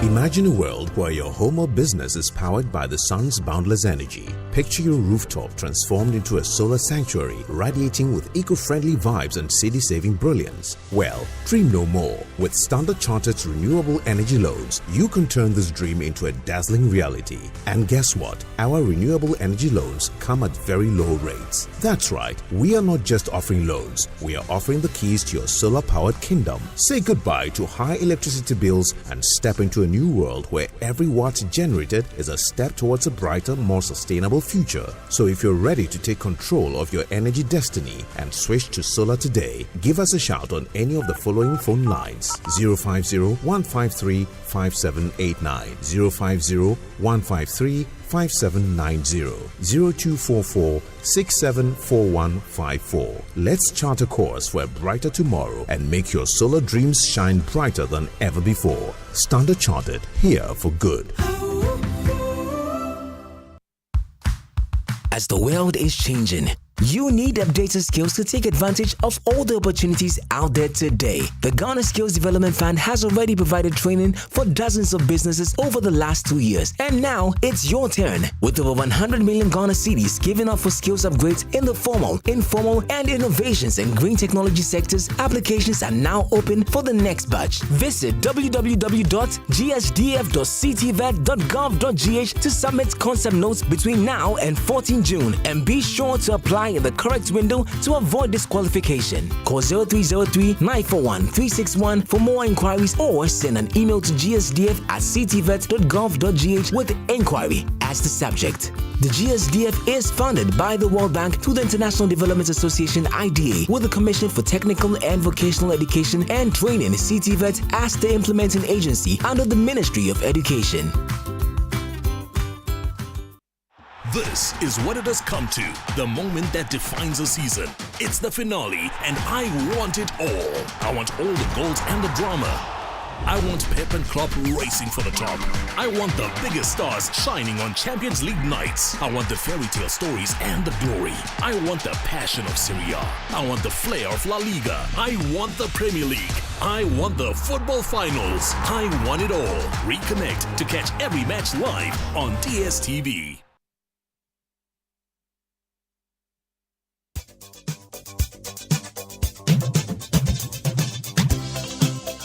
All right, birthday messages on the Super Morning Show are brought to you by MTN. Everywhere you go, and Bank of Africa, the African bank with global reach. Bank of Africa, as strong as a group, as close as a partner. Now, the birthdays will come. We promise you they will come. Keep sending them through. But right now, though, the Joy Sports Center is brought to you by MTN. And everywhere you go, Standard Chartered Bank, here for good. DSTV, it's your moment. And Cowbell Premium Milk.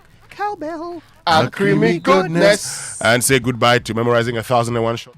Experience a complete one-click access to all MTN services with my MTN app. You can now check your airtime, data, and Momo balance, pay bundles with airtime off from your Momo wallet, monitor your data usage and calls made, access your MTN Momo account, and so much more, all with my MTN app. Download my MTN app from the App Store, Google Play Store today and experience a super convenient way to do things you love on your favorite network, MTN. So, what are we doing today, Raymond?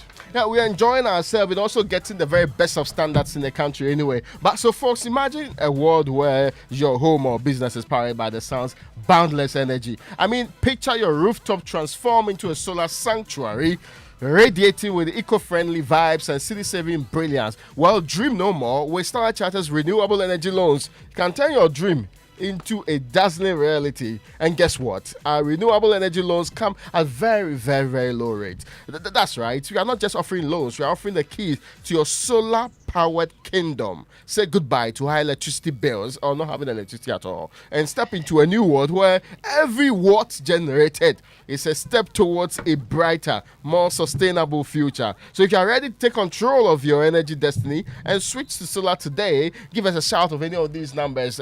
Prentio, you noted one down. These are the other two. 050-153-5789 or 050-153-5790. The one you should remember is the 0244-674-154. Let's chart a course for a brighter tomorrow together and make your solar dream shine brighter than ever before. Standard Chartered, here for good. This advert looks like it's targeted at me.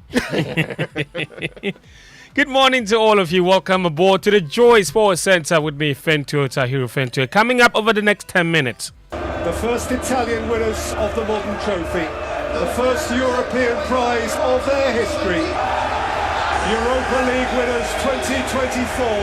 Atalanta, Latea, the goddess, shows the trophy to the heavens. That's right, and it was all thanks to the Nigerian Ademola Lookman, who made history as Atalanta ended Leverkusen's 51-game unbeaten record to win the 2024 Europa League. We will also look ahead to Ghana's amputee national team's Africa Cup of Nations quarter-final clash against Tanzania. But let's begin here at home in the Ghana Premier League, where Ajanim Boateng's brace helped Dreams FC beat Legon Cities 2-0 yesterday in Dawu in an outstanding game. The win means that Dreams move 5 points clear of the relegation zone. They still have 2 games in hand.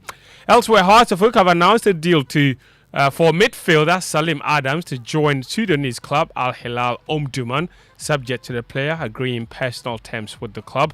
Hearts of Oak will play against Kotoko in Kumasi this Sunday. And in yesterday's final Group B games at the ongoing WAFO B Under-17 Championships, well, those 2 matches were rained off, with both games scheduled to take place simultaneously this morning at the University of Ghana Stadium and the rugby field. Niger face Burkina Faso, while Nigeria take on Togo. The Black Starlets will face the team that will finish second from that group. Now, let's bring you a special feature. Mukarama Abdullah's name was on the lips of many Ghanaians after her Golden Boot performance at the 2018 Under-17 Women's World Cup. But her part has not been smooth in the years since. Kweku Lawrence tells a story of the 2023 African Games gold medalist in this special report. Chance for Ghana. Here is Mukarama! Ghana in the lead in extra time. It is Mukarama Abdullahi. Mukarama Abdullahi's journey to scoring the decisive goal in the 2023 African Games final. For me personally, it was something I was not expecting to be part of the U20 because and coach called me to informed me I'll be taking part. So I was like excited because coming back from injury, I've been out for like 2 years. So I was like, okay, this is an opportunity for me. Head coach Yusuf Basigi saw something special in her, a testament to her abilities both on and off the field. I opted for Mukarama because I needed a bite up front because most of my strikers were not available. So I needed to bring her on board so that she'll bring her expertise and experience, everything, to help the team, and of course she did. Mukarama's path to success at the African Games hasn't been without obstacles. Sometimes she has to go sell the sachet water, right? Then run to the pitch, put her packet somewhere, and then join the guys to play football. That part, it's unexplainable. It's a tough situation, but at the end of the day, if you have the right people around you, and as an individual, if you are strong enough to go through the struggle, so it's something that I can't explain, but it's tough. But alhamdulillah. In 2021, she signed for Spanish outfit Alaves in what many believed was a career-making move, but that proved to be, till date, the most challenging period in her life. It's a good place for me, and it has been not a smooth ride. There are difficulties, there are challenges. Mukarama's current form may not match her previous heights, but with the support of her team, she continues to strive for excellence. Her 6 goals for Hazakes ladies in the Women's Premier League highlights her ongoing contribution to the team's success, serving as a reminder of her undeniable talent and determination. That's Lawrence Baidu's report. Now, Black Stars winger Usman Bukhari is close to sealing a reported €7 million move to MLS side Austin FC. The 25-year-old has won 2 trophies with Red Star Belgrade this season and has been a mainstay in the team since joining them 2 years ago. Now, Ghana's amputee national team, the Black Challenge, are on course to defend their Africa Cup of Nations title after a clean sweep in the group stage of the ongoing tournament in Egypt. They beat the Gambia 4-0 in their opening game before demolishing Algeria 5-0. They then wrapped up the group stage campaign with a 2-1 win over Kenya on Tuesday. The Black Challenge will face Tanzania today in the quarter-finals, but things are not particularly rosy for the team. Their captain is Richard Atta. He says they are tired of having to constantly beg for support.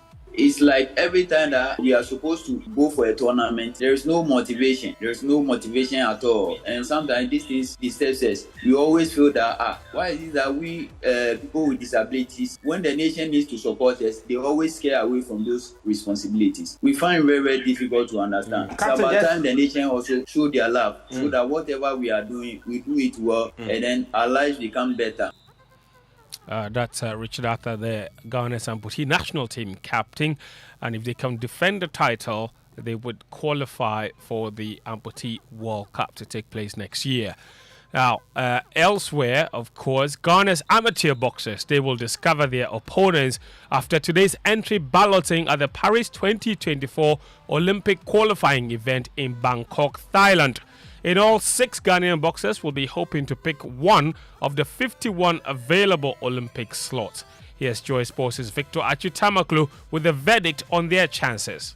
Dr. Onela Satud is the most experienced on the team. She's a process engineer who's been boxing since 2016 when she made that switch from kickboxing. Apart from her, perhaps the brightest spot on the team is Joseph Kome, who's a silver medalist from the last Commonwealth Games and followed that up with gold at the African Games. There is Theophilus Alote, who was hailed for making the quarters of the last qualifier in Senegal, but has won only 2 of his last 4 amateur bouts, losing the other 2. Henry Malm last fought in February of last year when he defeated Victus Kemavo in the professional ranks. Altogether, he's got 7 professional wins under his belt and is unbeaten in that time, and has dropped into the amateur ranks to represent his country. Then, of course, there is 19-year-old Amadou Mohamed, who won gold at the African Games, and of course, the Leicester-based Mark Kojovi Ahunjo. That's Victor Achutamaklo there. No Ghanaian boxer has yet qualified for the games. All could change this weekend, of course. Now, let's head to Dublin, where history was made in the Europa League final. Skamaka, Anamola Lookman. Lookman! Glorious hat-trick! The night of his life! The night of his dreams.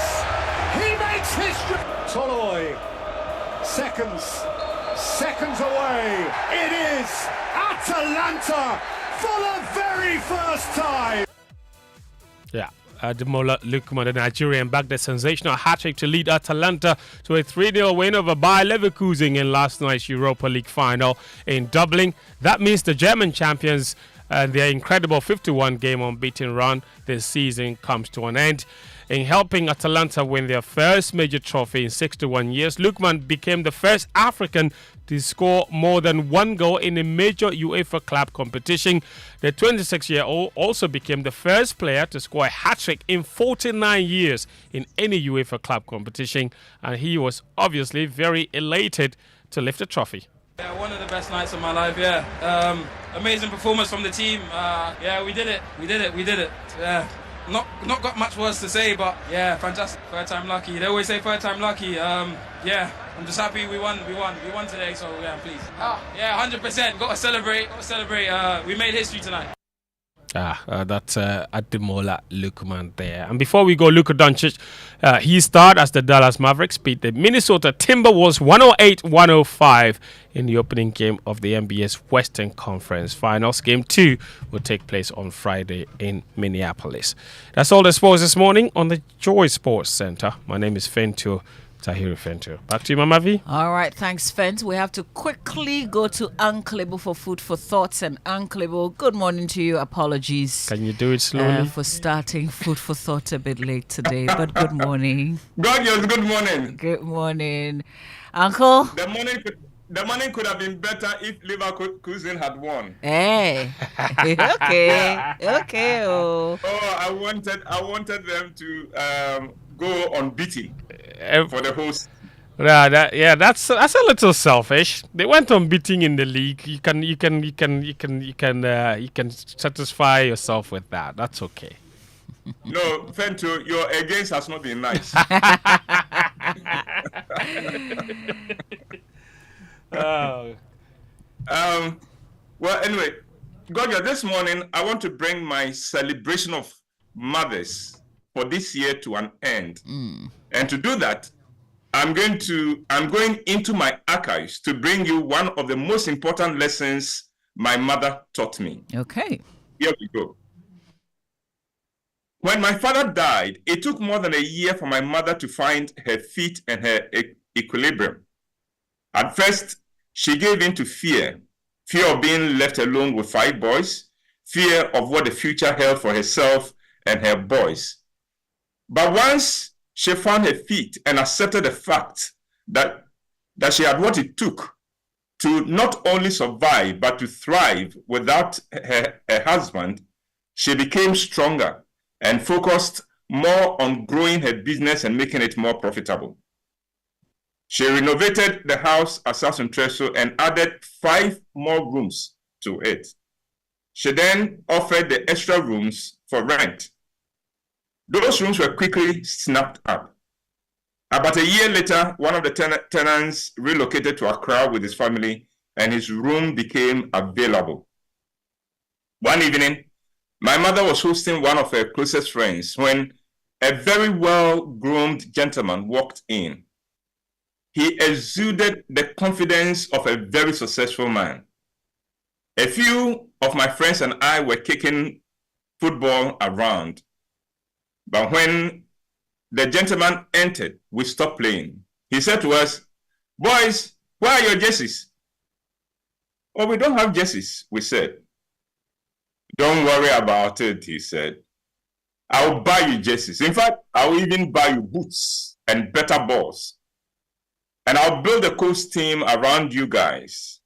I'll manage you and take you places to showcase your talents." Maybe we were ecstatic. You must understand that in those days, only the adults played with jerseys. Boys like me and my friends played with our singlets, or we played bare-chested. And we're going to have boots? Wow. And we're going to be a well-organized and managed coach team? South Central had coach teams with fanciful names during the long school vacations. But these were organized by us, the boys, ourselves, and none of those teams lasted for more than a few matches. But if this rich man was going to manage us, then we're sure that the team would endure, and as he promised, even become champions. The man, knowing he had us in his pocket, now turned his attention to my mother and her friend who had been watching and listening to his interaction with us very closely. He greeted them, and my mother called me to bring him a chair and water to drink. Maybe I don't think I had ever run any errand with more eagerness than I did then. My mother waited for him to take a sip before asking him for his amania. By this time, I had abandoned the game and was eager to hear what had brought such a rich and wonderful man our way. He said he had heard there was a vacant room in the house and he had come to take it. He said he was a very wealthy businessman with all kinds of businesses that took him on the road most of the time. He needed a room in Kumasi for his base, though he would not always be in town. My mother confirmed that there was a room available and she told him the rent. The man immediately said, "Oh, that is too cheap. Look at this house. Look at how neat this house is. What you are asking for is too low and not fair to you. So I will double it because I don't like cheating." He went on talking about what kind of improvements he was going to make to the house when he moved in. At this point, I was convinced that we had been visited by an angel. But to my horror and disgust, my mother said, "Oh, I am sorry, Cratchit, but I just remembered that I have promised the house to someone else, and so the room is no longer available." What was my mother doing? Why is she turning this man down? I knew that she had not promised the room to anyone, but even if she had, and so what? That other person who I was sure did not exist had not promised me and my friends boots and a team. But maybe I had learned the hard way never to poke my mouth into any conversation my mother was having with anyone if he had not asked me to speak. My mother's generation did not know of child abuse, and so giving me a backhand slap was regarded as a normal disciplinary measure. So I kept quiet, but inside I was very upset with my mother. She was not only depriving us of our best tenant yet, but of a coast team with jerseys and boots for my friends and I.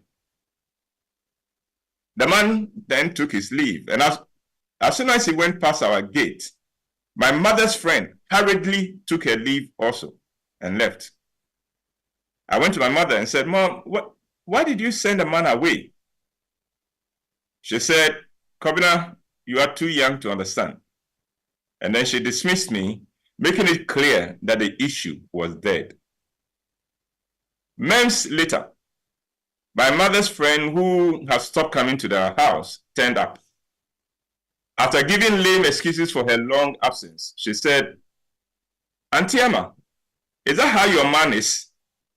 My mother asked, "My man? Which man?"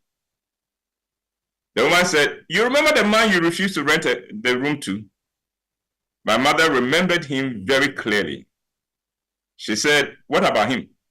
Her friend said, "You know I gave him a room in my house." Apparently, that day, when the man left our house, the woman had chased him and offered him a room in her house. My mother said, "But you don't have room in your house." You see, the woman indeed did not have room to spare in her house. She had only a 2-bedroom house. She was in one, and her 2 teenage sons were in the other. But thinking that she had found a perfect tenant, she had gone home, forced her boys to join her in her room, and given their room to this gentleman. And for over 6 months that the man had lived in the house, he had not paid a peso. He always came up with excuses. Oh, he was expecting a huge payment next week, the bank had made a mistake with his accounts and he was sitting on them to clear the accounts, the mistake up, and on and on. His mistakes were clever, but nothing came out of his promises. My mother laughed and said, "Oh, my sister, has age not taught you anything? How could you be taken in by such a con artist?" After her friend had left, my mother called me and said, "Kobina, you asked me over 6 months ago why I did not give the room to that man. Do you understand now?" Maybe I could only manage a nod. I was too shocked to speak. That was my first direct encounter with a con artist, but it will not be my last. The good news is that the wisdom from my mother has saved me time and time again from the many con artists I have encountered at various points in my life. My mother taught me to be distrustful of anyone who talks too much, anyone who promises too much, anyone who offers too much, and anyone who is too smooth. This is one of the reasons I miss my mother. She was a wise woman. Gorgeous, that's my presentation. Oh, and this is the last one? This is the last one for this year. Oh. Next year, Mother's Day will come next year, and then we'll go more. I love the reflections on Auntie Amma, even though this is for motherhood, really, for the month of May. Yeah. But using her and learning about her, I am in love with her. Thank you so much, Uncle. She was a fantastic woman. Yeah, definitely. Ladies learn this very quickly, don't you? About the people who talk plenty. Oh, yeah, the smooth talkers. Yes. The smooth You will learn it quickly, except that many of you learn it the hard way. You learn it after people like that have already gotten away with murder. Yeah, that's the unfortunate. Sometimes they are like just too sweet, And I know that even though, you're warned, but still you're thinking that maybe he did it to others, he won't do it to me. He won't do it to you. Yeah. Yeah. And then until he does it, and then you realize, oh. Well, God, just have a fantastic weekend. Have a fantastic weekend too. Uncle Wide with Food for Thoughts, brought to us by Roverman Productions. Be the difference. And that's his reflections for the month of May. Uncle will be back on Monday for another Food for Thought. It's exactly 8 a.m. though, so let's go for the Business Minute, which is brought to us by Consolidated Bank Ghana CBG. We stand with you. Anointed Electricals, the generator experts, and Waikari Capital, together towards tomorrow. Here we go. Hello, welcome to the Joy Business Minute, brought to you by Consolidated Bank Ghana. We stand with you, Anointed Electricals, the generator experts, and Waikari Capital, together towards tomorrow. Oil marketing companies will today hold a crunch meeting with petroleum tanker drivers as they move to a fair shortage of products on the market. The indefinite strike declared by the drivers over poor working conditions has entered its third day today. Finance Minister Dr. Mohamed Amin Adam has said the country's economic recovery hinges strongly on mobilizing the required revenue. He's called for new measures to stop revenue leakages and improve tax compliance. Government is optimistic that the latest round of funding from the World Bank and other donor partners will help stabilize the city and the economy. And in the US, the Justice Department is set to file a competition lawsuit against entertainment giant Live Nation. And that's the Joy Business Minute, brought to you by Consolidated Bank Ghana. We stand with you, Anointed Electricals, the generator experts, and Waikari Capital, together towards tomorrow. Super Morning Show. It's the most action-packed breakfast show in town. The hottest music, the best giveaways, the great interviews, and all the laughter and fun you can imagine. Don't miss the Super Morning Show on Joy 99.7 FM. It's the best breakfast show in town. Coffee in your cup and Joy on the set. The Super Morning Show is always the best bet on Joy 99.7 FM. It's Joy 99.7 FM, 2 minutes after 8 on the Super Morning Show. Thanks to Consolidated Bank Ghana CBG, we stand with you, Anointed Electricals, the generator experts, and Waikari Capital. Together towards tomorrow, we're able to bring you the business minutes. Anointed Engineering Services Limited is into sales of ultra-silent generators. They sell from 5 kVA to 2,500 kVA. They also undertake maintenance and repairs of all kinds of diesel generators. And they've got genuine spare parts also in stock. They do generator rentals as well. So, you're covered all angles with Anointed Electricals. They have branches nationwide in Amrahia. Find them at the Frems Oil on the main Adenta Dodowa Road, also in East Legon. Lagos Avenue Road is opposite Tom Rick Hotel, and in Tema General Hospital Road, Community 9. That's just after the overhead. They're also in Kaswa.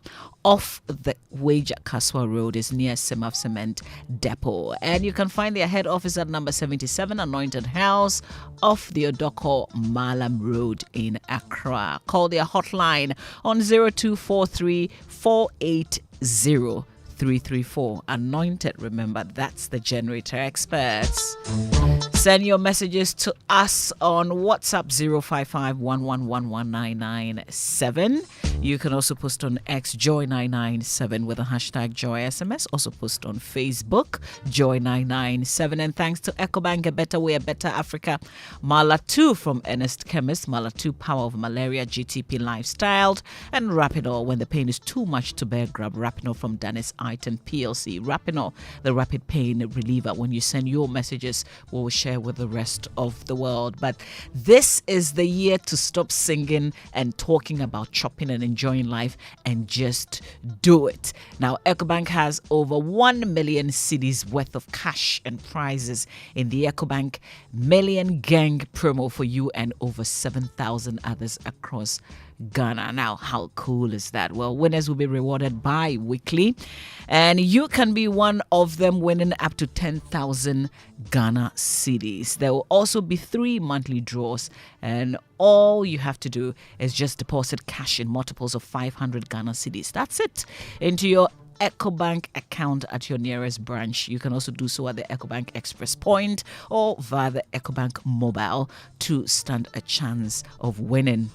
Other prizes include fuel vouchers, shopping vouchers, airtime, and a whole lot more. Remember, the promo is on till July 31st, 2024. It's your time to chop live. Remember, every 500 Ghana cedis deposit earns you an entry into the EMG draw. A better way to enjoy life, a better way, a better Africa. EcoBank is the Pan-African bank. More money, challenge and enjoyment.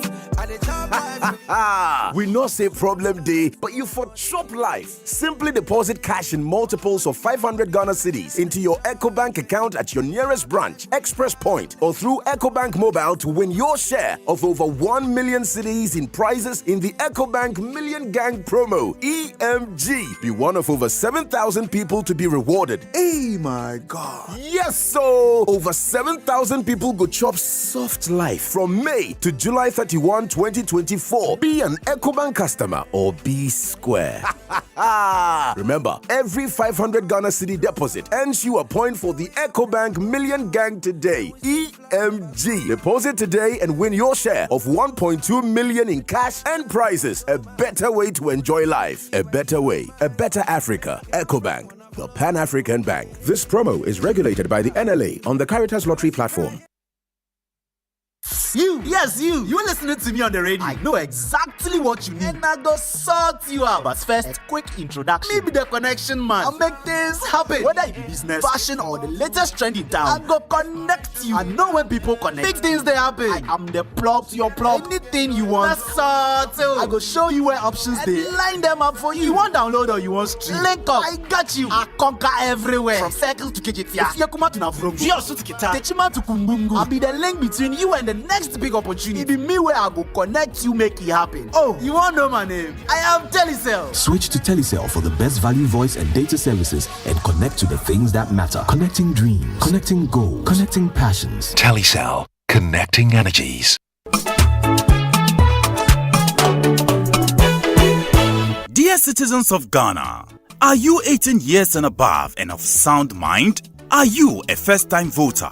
Were you unable to register during the last limited voters registration exercise in 2023? If you answered yes to any of these questions, a great opportunity is here for you to register in this year's limited voters registration exercise. Starting from 7th May 2024 to 27th May 2024, you must visit the Electoral Commission's office in your district or rely on the Commission's registration mobile teams with the following national identification documents: Ghana card, a Ghanaian passport, or 2 guarantors. Remember, together we can build Ghana. So get involved and participate in the limited voters registration exercise. It's your civic duty. Register now. A message from the National Commission for Civic Education, NCCE.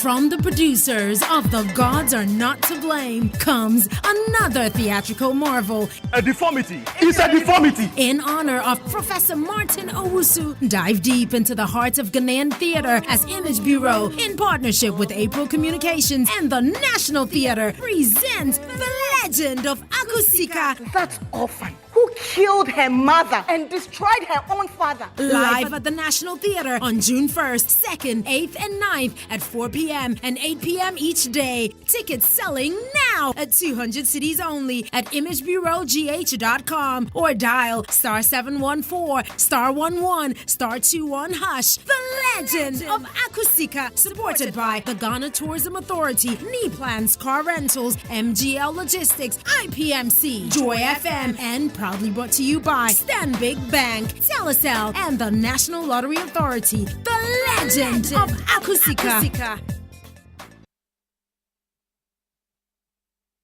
It's the most action-packed breakfast show in town. The hottest music, the best giveaways, the great interviews, and all the laughter and fun you can imagine. Don't miss the Super Morning Show on Joy 99.7 FM. It's the best breakfast show in town.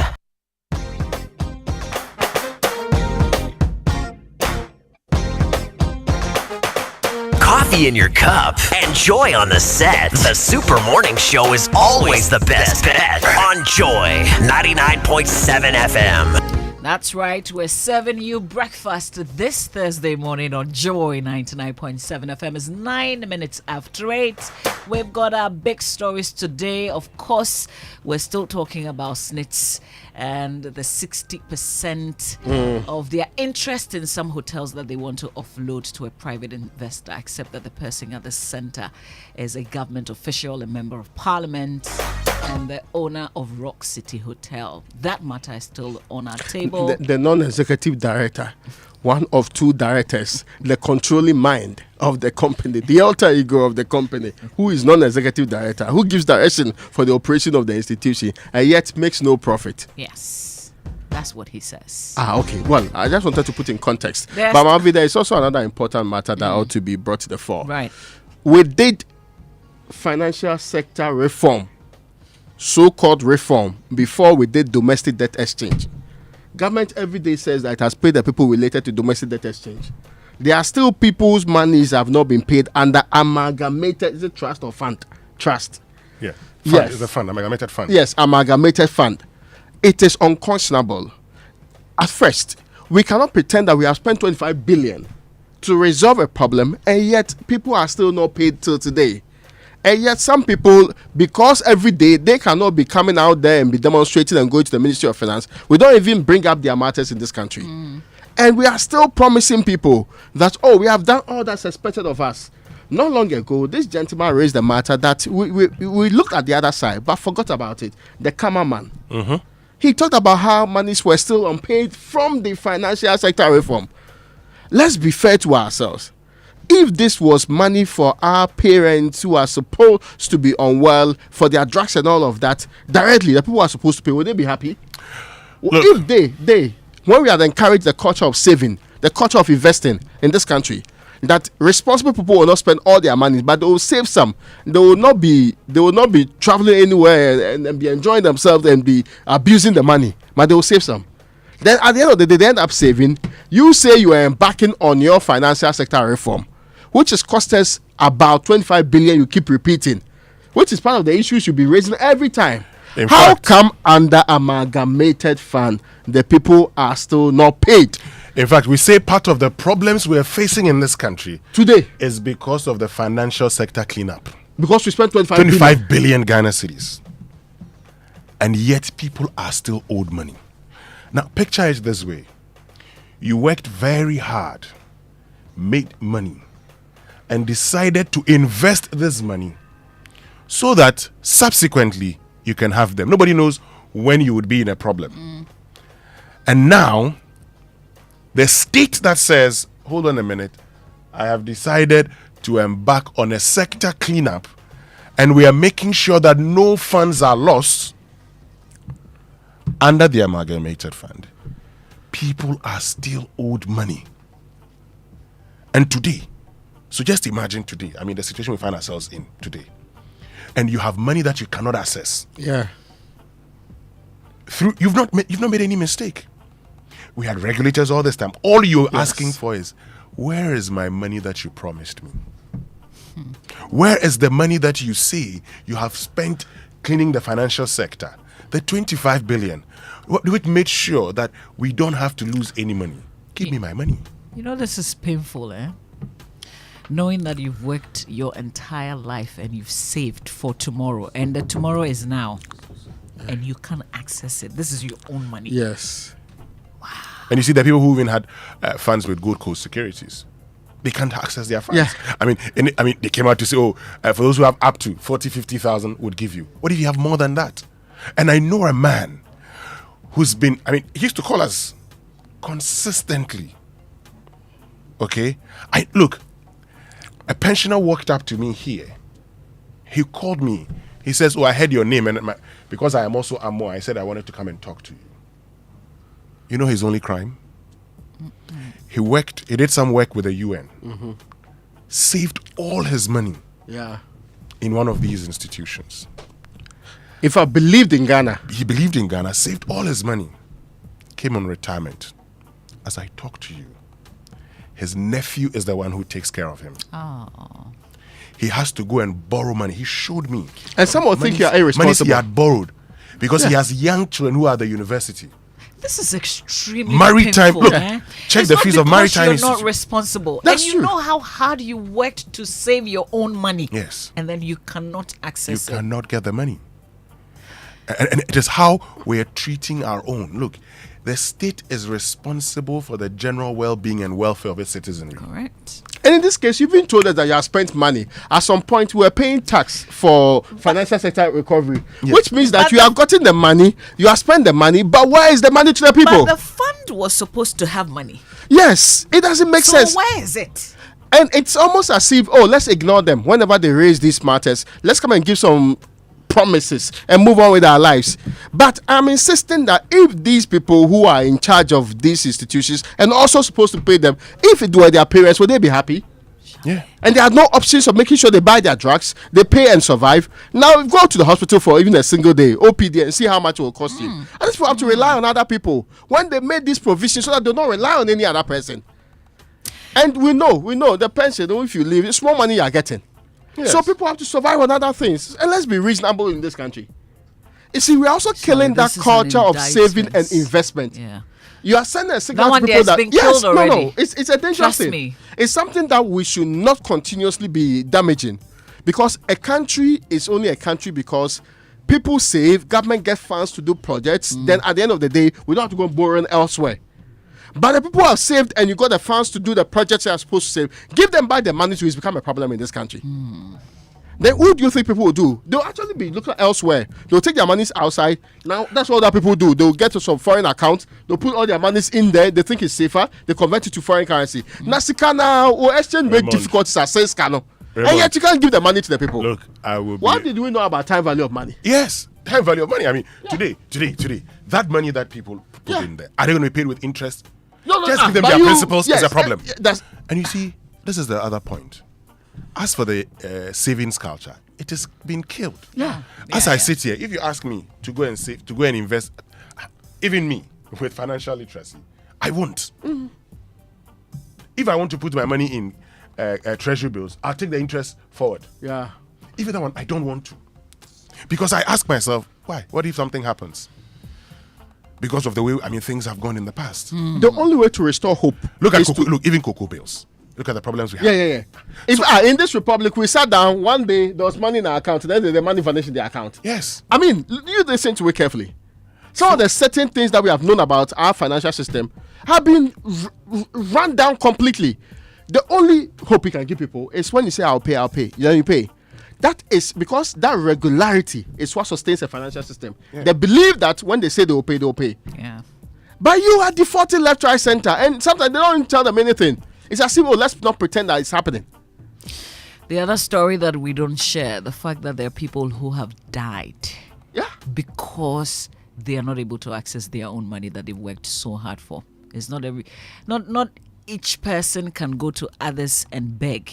Because you've worked hard. You've worked really hard. You made some good money and then you saved it. And then now you cannot access it. Your children are in school. You're struggling to pay school fees. Seriously? And there are those who also go picketing. Oh, Charlie. For their own money. Pensioners, people who are on retirement. And they're carrying placards and they're going to the ministries. They'll go and sit in the sun. Oh, God. Some in wheelchair.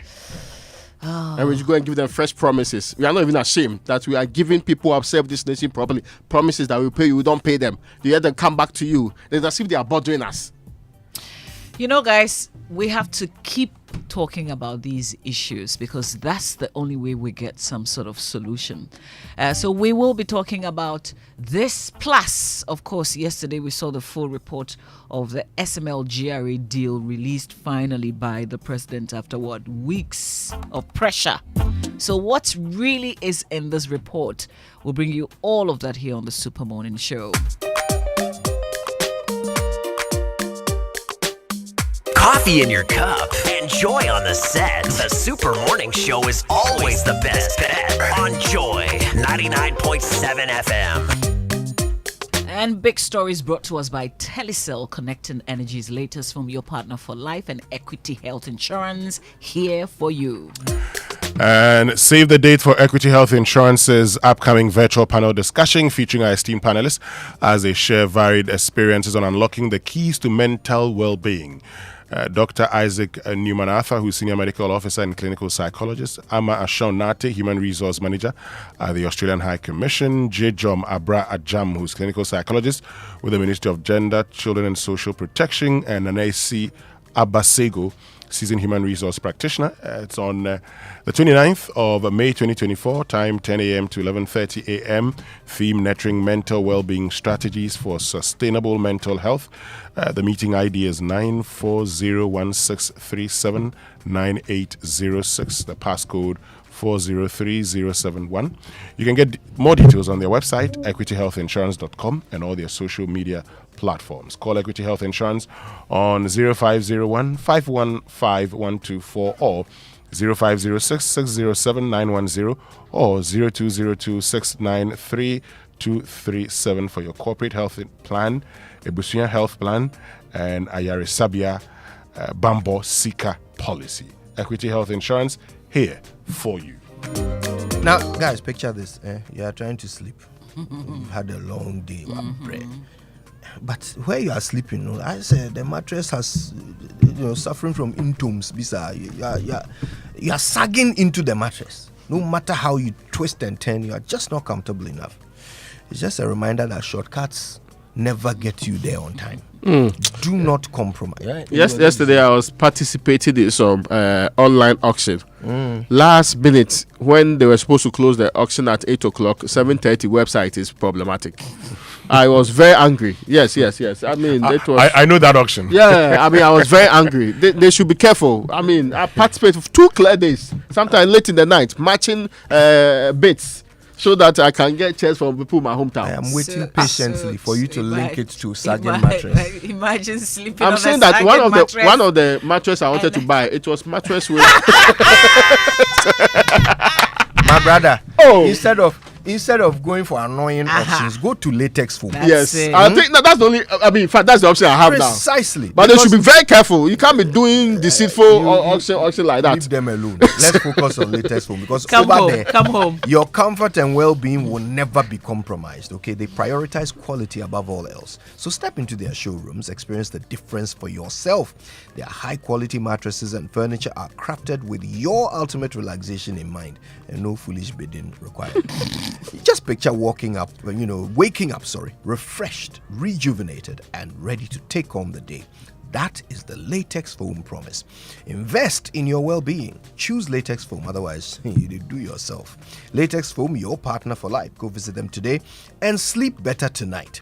Call 0302 231155 or just go to latexfoamghana.com. Now you're about to have the world at your fingertips because the wait is finally over. Telecel is here. Now you have everything, absolutely everything that you want and need. Quick and reliable communication, stress-free money transfer, and transactions that you can do via the Telecel Cash. Transforming your big business ideas into success stories with Telecel Business and more. Connect with Telecel and enjoy a world of endless possibilities. Because with Telecel, there's no limit to connections. Telecel, connecting energies. It's the most action-packed breakfast show in town. The hottest music, the best giveaways, the great interviews, and all the laughter and fun you can imagine. Don't miss the Super Morning Show on Joy 99.7 FM. It's the best breakfast show in town.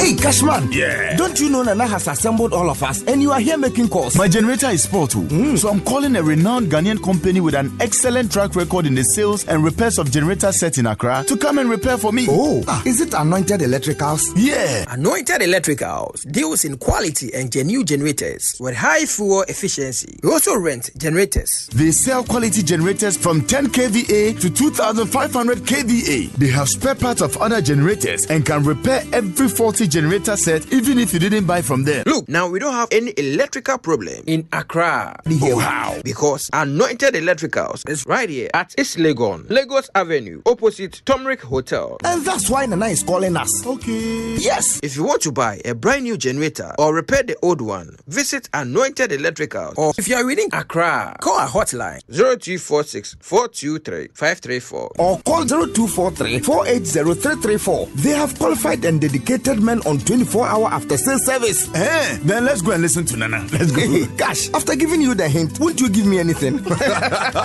Anointed, the generator experts. Waikari Capital. We are a multinational fund management company regulated by the Securities and Exchange Commission. Our aim is to help our customers thrive by enabling them to achieve their lifetime financial goals while investing their funds in ways that create a positive future for them, their families, and their businesses. In this way, we help them to create the best life. Speak to us today. Call us on 050-157-7546 or 050-157-7547. Visit www.waikaricapital.com. Waikari Capital. Together towards tomorrow.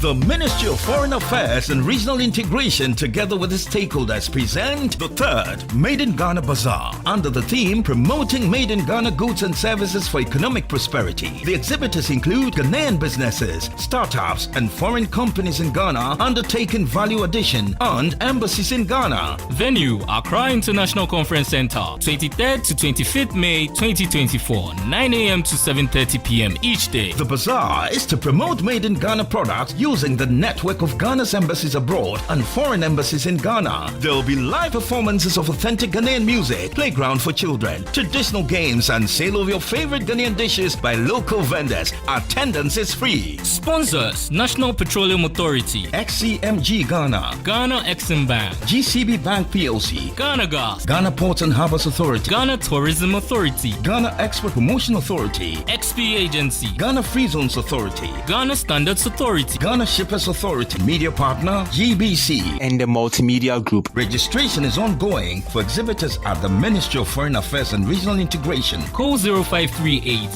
062 264 or 0209 249 932 for further details. The third Made in Ghana Bazaar is lights, camera, music. The stage is set, the stars are ready, and Ghana's biggest night is here. The 25th Telisol Ghana Music Awards Night happening live on Saturday, 1st June at the Grand Arena from 7 p.m. Be part of the extravaganza of rhythm, sheer talent, and high fashion, plus all the drama of who wins what. 170 nominees, 30 awards, plus 18 superstars, all performing live. You can't miss this. Book your tickets now. Starting for 500 Ghana cedis on star 713 star 33 star 25 hash or call our hotline on 0501 288520. The 25th Telisol Ghana Music Awards, powered by Chatterhouse, supported by Guinness, Captain Morgan, Close Up, British Council, TV3, Joy FM, and sponsored by Telecel, connecting energies. It's a summer celebration.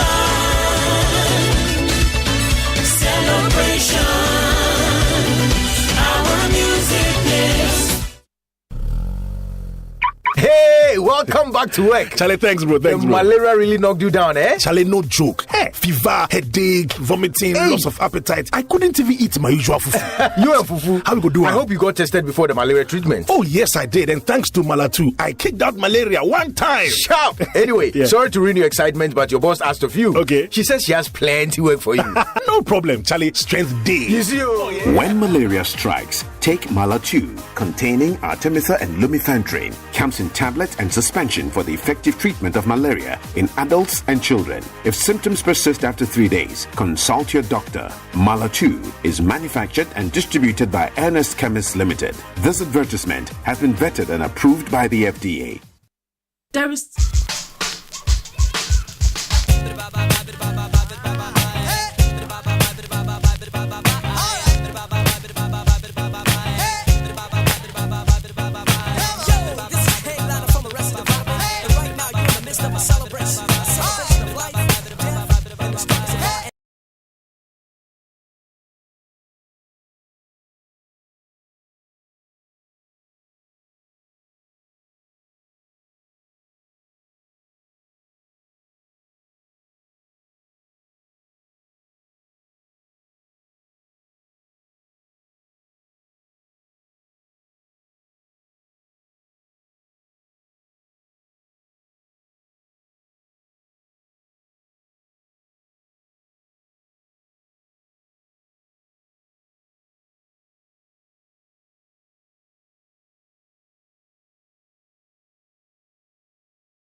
We've got things to talk about. The SML report from KPMG is out. We're also still keeping our eye firmly on the SNIT situation, asking all the important questions there.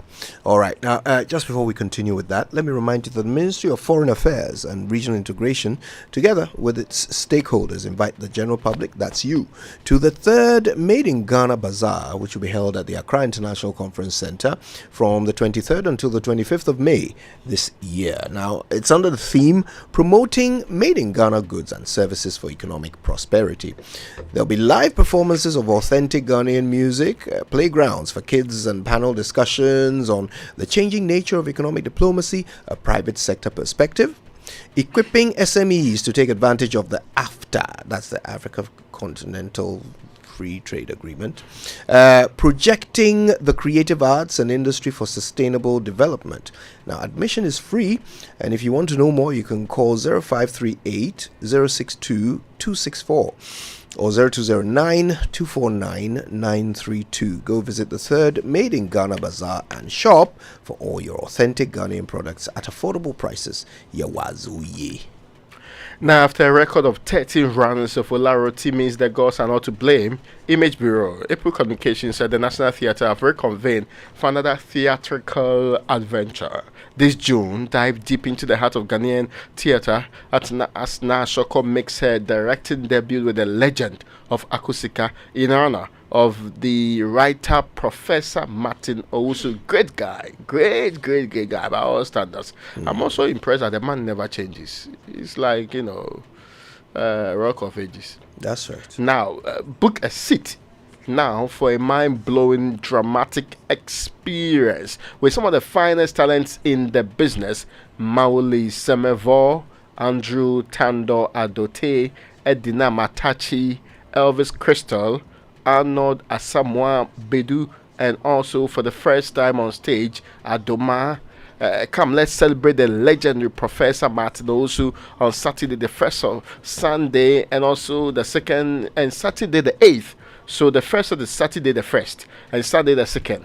There's also Saturday the 8th and Sunday the 9th of June at 4 p.m. and 8 p.m. each day at the National Theatre. If you want a ticket, which is selling very fast, do so at only 200 Ghana City at imagebureau.com, imagebureaugh.com, or dial star 714. I'm taking my time so that I can write it down.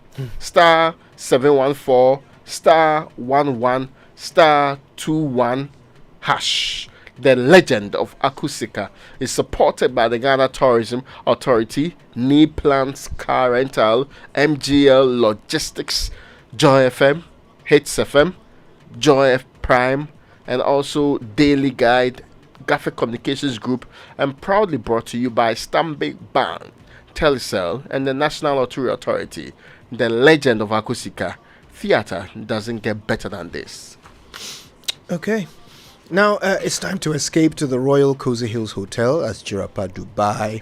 And what awaits you is an unforgettable safari experience, an amazing array of wildlife, including lions, hippopotamus, zebras, ostriches, among many others. And, of course, they've got a well-secured game tour vehicle or two, which you can use. Or perhaps you could do what I did and go on a quad bike.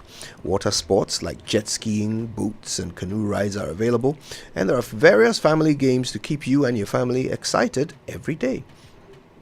With great tourist attractions across the region, including Mushroom Rock, Slave Caves, and so forth, the whole Upper West is available to you as a guest of Jirapa, Dubai. Escape from the south, escape to the north, escape to Royal Cozy Hills Hotel, Jirapa, Dubai for an unforgettable safari experience. Call 050-169-4280 or you could try 024-88-44463 for reservations and further inquiries. All right, we're going to get into it all. SML.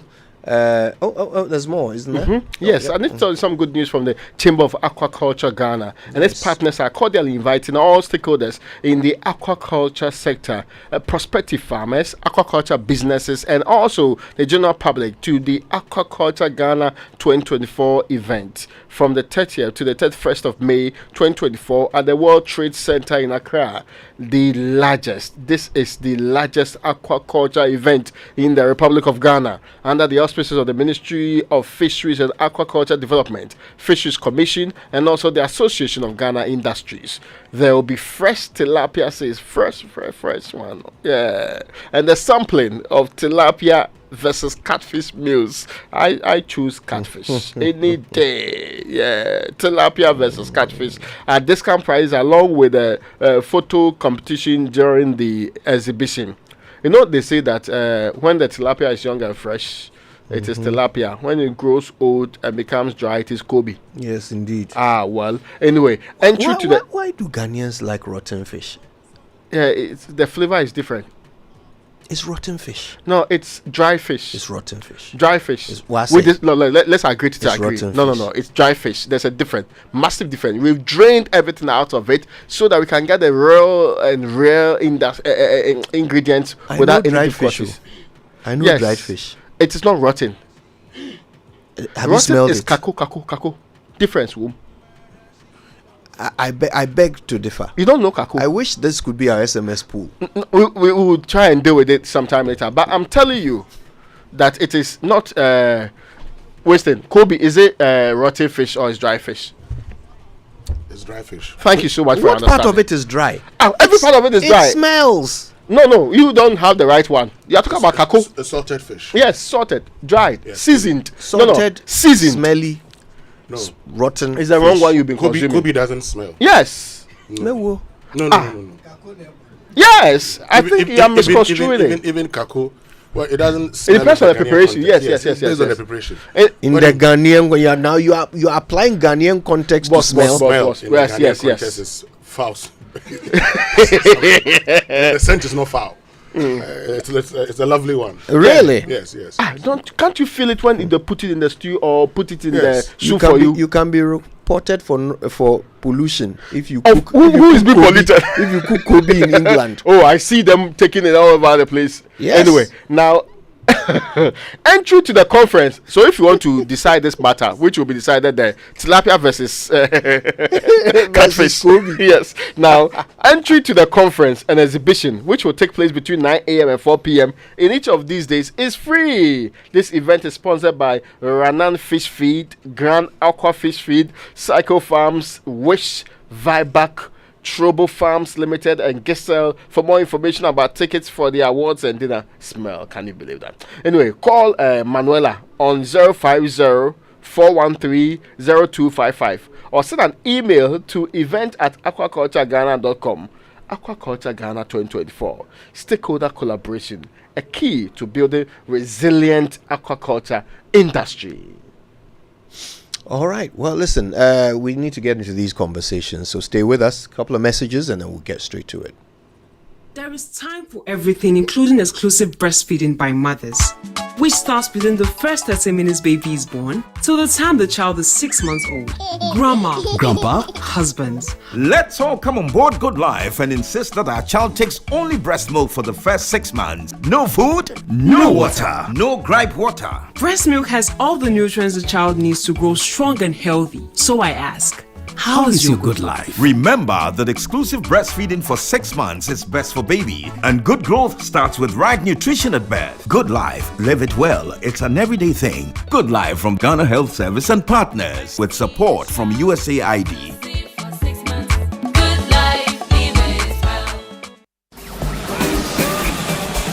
Ladies and gentlemen, fasten your seatbelts as Adansi Travels and Joy FM are about to take you on an adventure of a lifetime. Imagine yourself soaring high with your favorite drive time program in the heart of South Africa.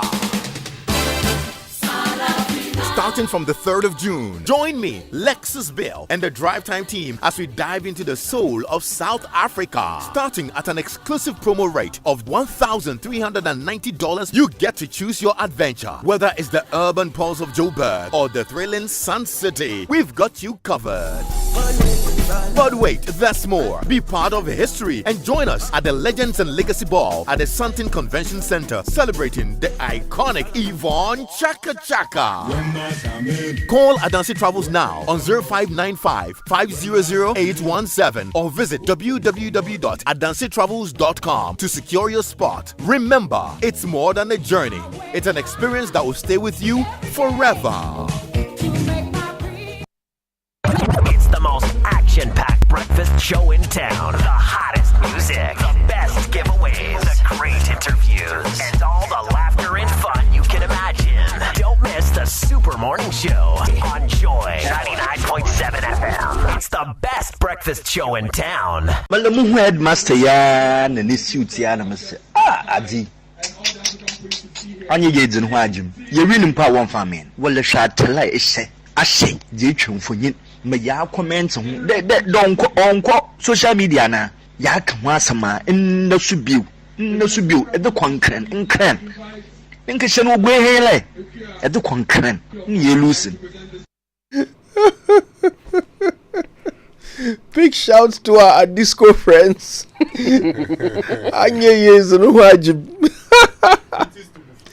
Oh my goodness.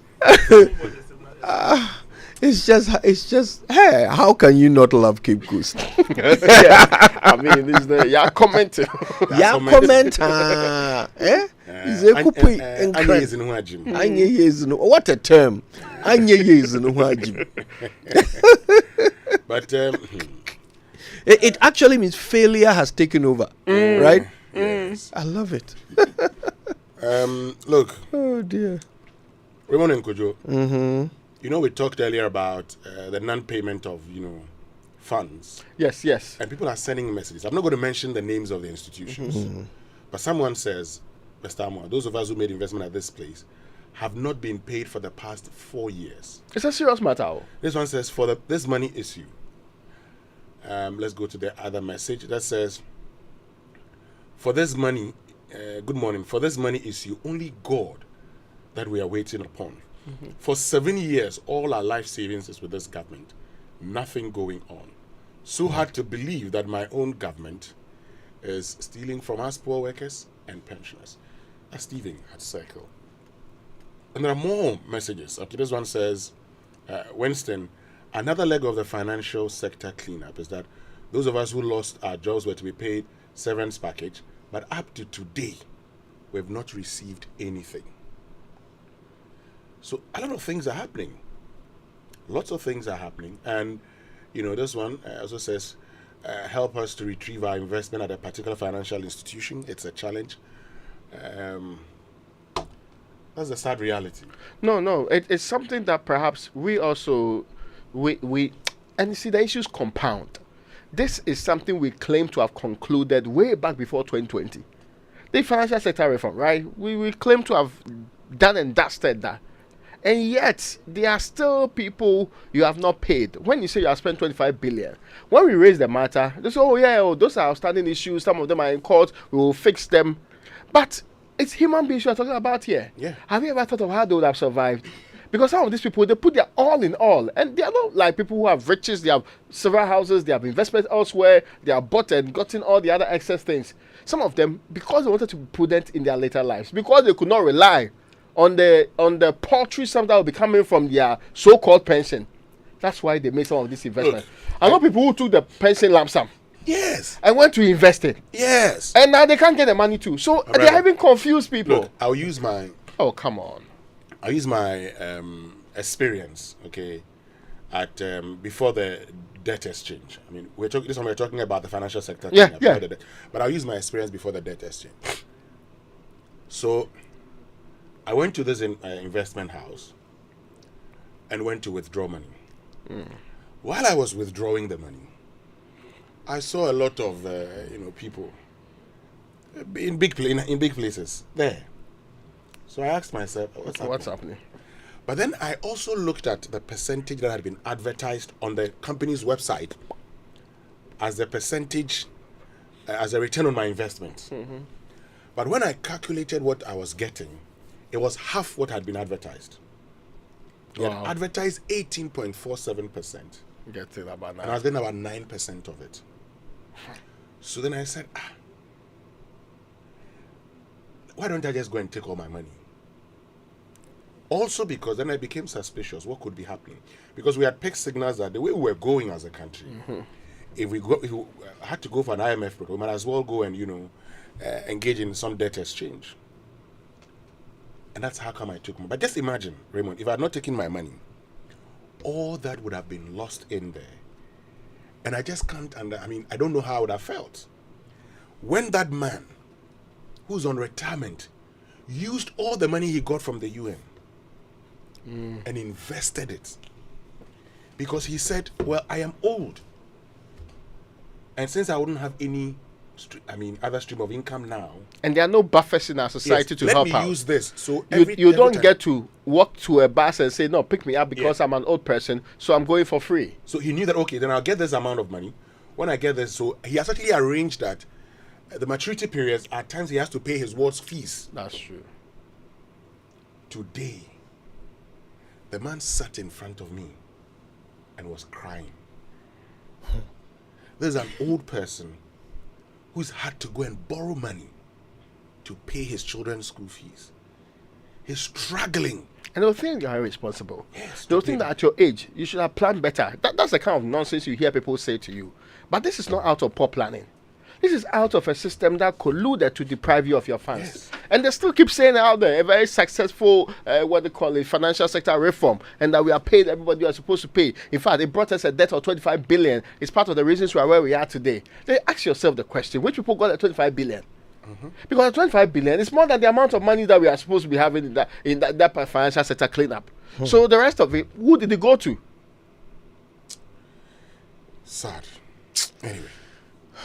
To imagine working your whole life, sacrificing. You see, that's the thing about anything that results in saving or investment. It is the result of sacrifice. It's not like people have choices. Others chose to spend the money. It's not like you had nothing to do with money. Yes. So it's a result of sacrifice. You went without so many things throughout your working life, so that when you are old and can't work, you'll be comfortable. Then some government, because they can't manage the economy, say, we are taking it. The money that we said we invest with us, and we will give you this return that you can rely on for your medication, for your, for your upkeep. We are taking it. And we'll give it back to you for a number of years. And when we do, we will give it to you in drips and drops. Eventually, you will get your money back, but by then the value of it will be, dear God, I don't know what. Let's even do the calculation. 2020 dollar rate versus the 2024 dollar rate today. You think about what loss would have been incurred from the money that you're supposed to have it today. Or if you got it, let's say 2021, even 2021 around this corner. I mean, we should be fair to ourselves. And I fear for the future of this country because the theory is simple. If you have to stop borrowing to do projects, it means that Ghanaians will be rich enough to put money into the projects by also being the ones who are investing. So they take their monies. Let's say government will have to do a new road or somewhere. You have to take the money of those investors who have put their money into the system. So you borrow the money and use it for the project. This one prevents you from having to go and be chasing dollars, euro bond, and all of the other things that we are suffering from. But we are not encouraging the people. By this conduct alone, we are dissuading so many people from participating in that saving and investment culture. You see, you've raised a point. I think we can just talk about this before we get to the conversation about SML. In this country, is there a capital market? Yeah. Where we can say we're funding big projects? That's the point. We don't have. In this country, SNIT collects our contributions and invests some in government bonds, and then decides to engage in other forms of investment that yield very little returns. Look, we're looking for money, to actually renovate the Accra Tema motorway. The pension funds in this country can renovate the motorway. That's true.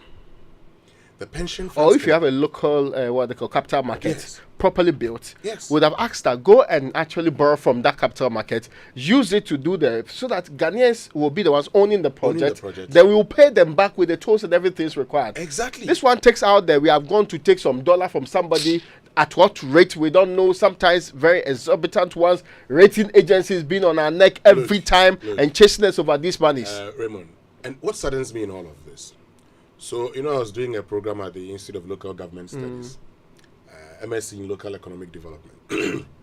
So, in the course of the program, I asked the lecturer, but our leaders come to this institute. So, why are they doing things different? Because the things you're teaching us They are supposed to know this. They know, or are supposed to know. In fact, they know. Why? They know that if we really want to do things well in this country, we can just decide, okay, so we're going to set up this market. And now we have GIF. Ghana Infrastructure Investment Fund. But how much is in that fund? How much is in that fund? We can actually get the SNITs to come together, okay, support the... So we would not actually have... And let me be very honest here. And imagine, you just, this point, imagine telling workers that we used your money to actually build a motorway. This motorway is expensive. It will make us more money. We will charge more tolls for it and pay you back. Do you think that they would oppose this? Rather than having to hand off properties to other people on whichever terms that they want. Look, and the motorway. If we say, oh, let's build this motorway, or let's build roads, let's open up the country. Yeah. We'll tell them, we'll pay you back your money. If you, and we can actually, digitize it like we've been talking about these days. After the University of Ghana, people pay 500 cities a year. Yes, for students. There's also the 400 for alumni. Then there's the 800 or so for those who are just using the place. 800 Ghana cities. And they're paying. They're paying. They drive through the University of Ghana. Very good roads. So you can decide that, if you want to do it a year, this is how much you pay if you use this route. And the amount of traffic you bypass if you don't use that, and just merely because you use the illegal road. So you see, we can then decide we want to build, other infrastructure. We want to build, hostels, whatever. We want to build apartments. It would actually be money made available to us, and we would not worry ourselves about consistently looking for non-existent facilities. And so today, once you are downgraded to junk status, you have access to nothing. And you're struggling. Your currency is in the gutter. This is the problem. If we're doing things properly, SNIT will not be building hotels and putting the wrong people in there to manage them. Yeah. Because if I give you my money, you dare not mismanage the monies that I give you. That's true. So you wouldn't have a situation where the president would decide to appoint people here and there to go and manage facilities, mismanage it, and then we sell it cheaply. But you see, unfortunately, in a part of the world where we like things to be, Anglebo talks about the Ghanaian non-system systems. So you say there are no systems, but that is the system. The system, we are okay repeating that there are no system. Yeah. So that we can actually take advantage of it and milk the state. Let's look at the SML report. Anyway, we'll come back to that in a bit. Let's go to SML. Now, the report attempts to do a number of things. There was a clear terms of reference for KPMG. And in addition to all the things they were supposed to assess, KPMG systematically looked at, first of all, how SML came to be contracted by GRA. Contracting methodology. Yes. Then they looked at how SML performed. Then they gave their recommendations of what should be done. Now, when you look at how SML was contracted, there's a very interesting story to be told there. So, as it turns out, GRA had always wanted to work with SML from the moment they were incorporated, right? But public procurement said no. Twice they said no. So GRA found another way. They made them a subcontractor to West Blue. West Blue was doing revenue assurance at the ports. And at the time, it was called SMEL. Yes. SMEL. Yes. Yeah. And the grounds was that they lacked the capacity and prior experience in providing the subject matter services. This is why GRA said, the PPA said they could not approve. And again, they were not just approving, selecting them or participating in anything, but using them on a single source basis. Precisely. Yeah. Yeah. So PPA said no, twice. So SML, or SMEL, what a name, were then made subcontractors to West Blue. Then we all know what happened to West Blue. Eventually, the arrangement between West Blue and GRA ended, and the subcontractor became the contractor. And that was how SML formed its formal relationship with GRA. And from that point onwards, it was just a matter of adding on contracts. Now, the contract to do revenue assurance in petroleum is the one that the Fourth Estate scrutinized, and as a result of the issues raised, the president called for this KPMG report. Now, when you go through the report, they highlight a number of things. First of all, they talk about the fact that it would have been good if this whole contract had been subject to a needs assessment. What's a needs assessment? Basically, do we need this service or not? Just answer that question before you enter into a contract. It would have been good if the stakeholders in this sector, whether it's downstream or upstream, if they had been consulted to say, okay, look, we are trying to bring in some people to come and do revenue assurance. What areas do you think they should look at? Which aspects of our value chain do you think they should sit at so that we can assure the revenue? Then the stakeholders might have said, okay, well, we are looking at this side, so you can let them look at that side. Then we can, check, compare our notes and see whether the right taxes are being paid. That process didn't happen. In fact, nobody was consulted before the contract was signed. Some stakeholders were consulted after the contract was signed, but at that point, there was nothing they were going to say that could affect the contract that was already signed.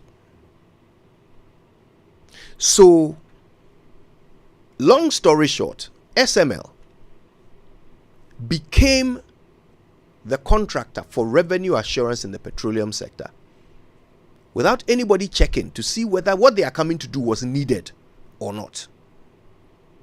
So then KPMG went on to assess the work they did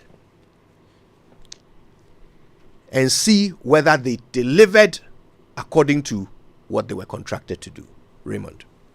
Now, when it comes to the findings, which is on the contract performance or value of benefits, to be clear, some of the details that they actually put out was that the external price verification service require SML to make available an external price data and conduct market research to assist the GRA in assessing current price of imported goods.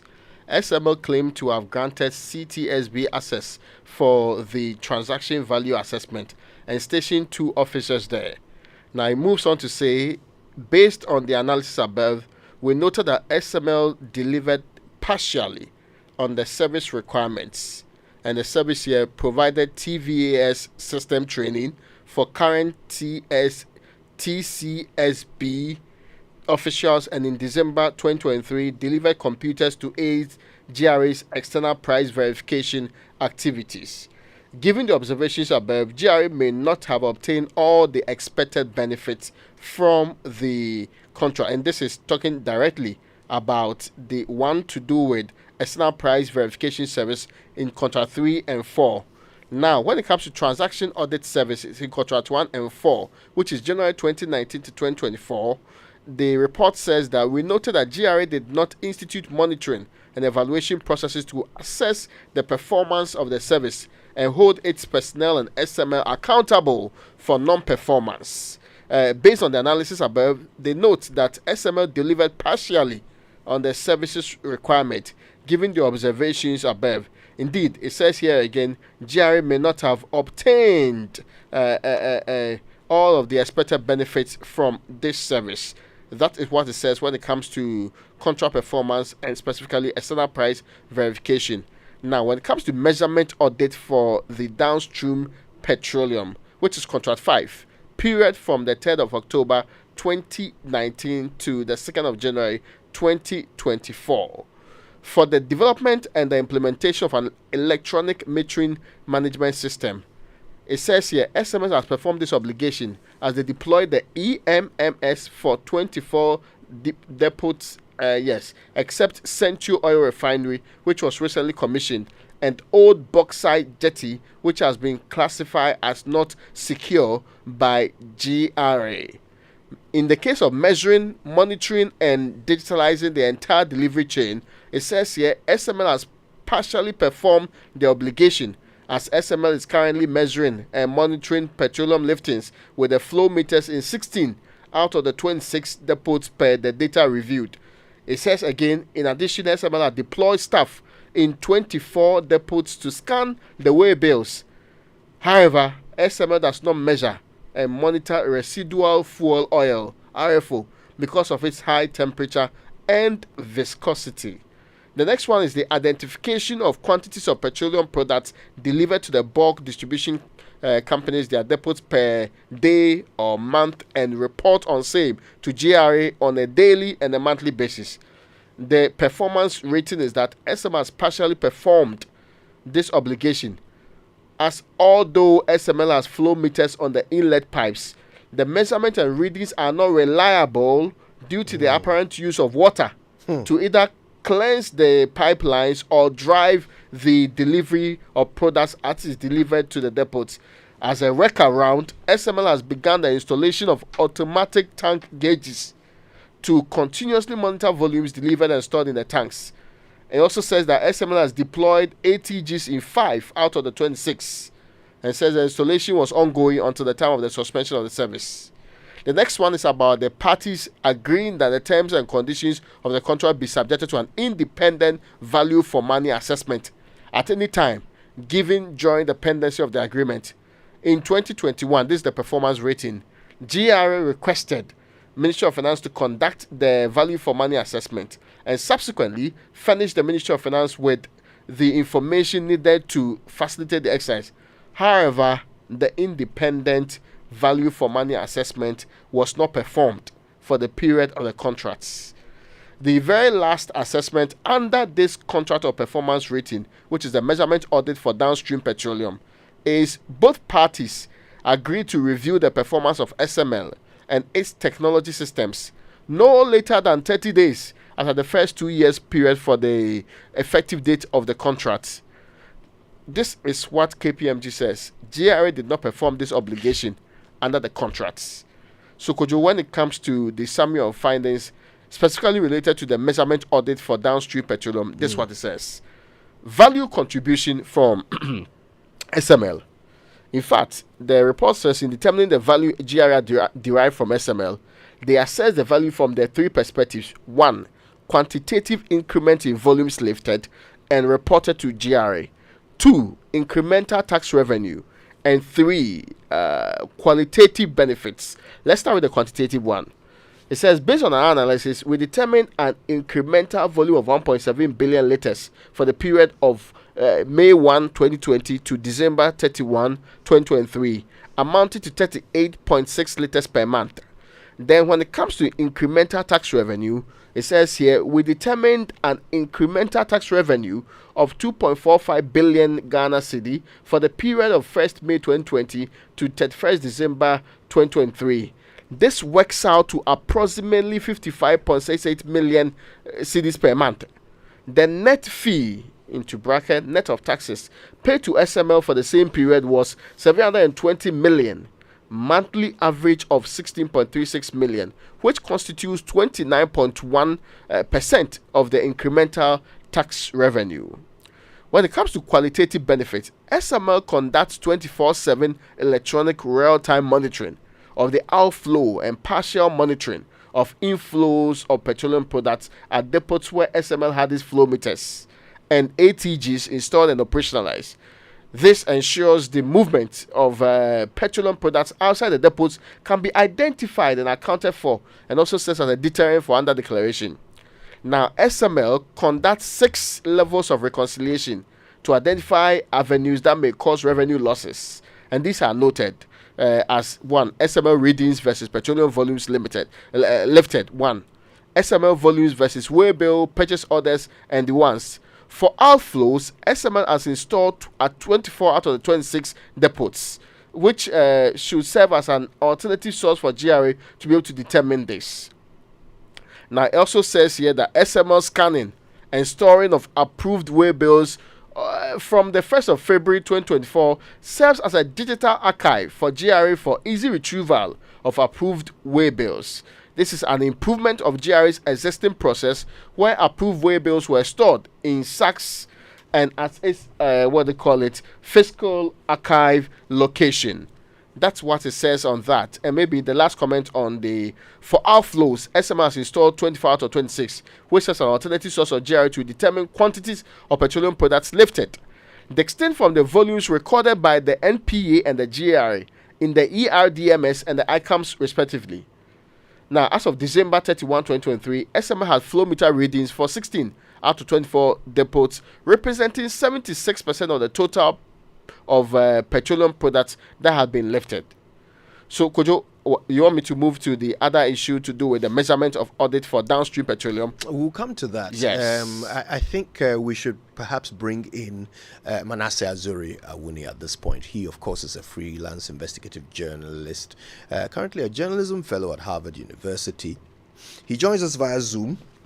And as you know, he, of course, was the one who produced the original investigative report into SML's activities. Manasseh, it's good to have you. Good morning.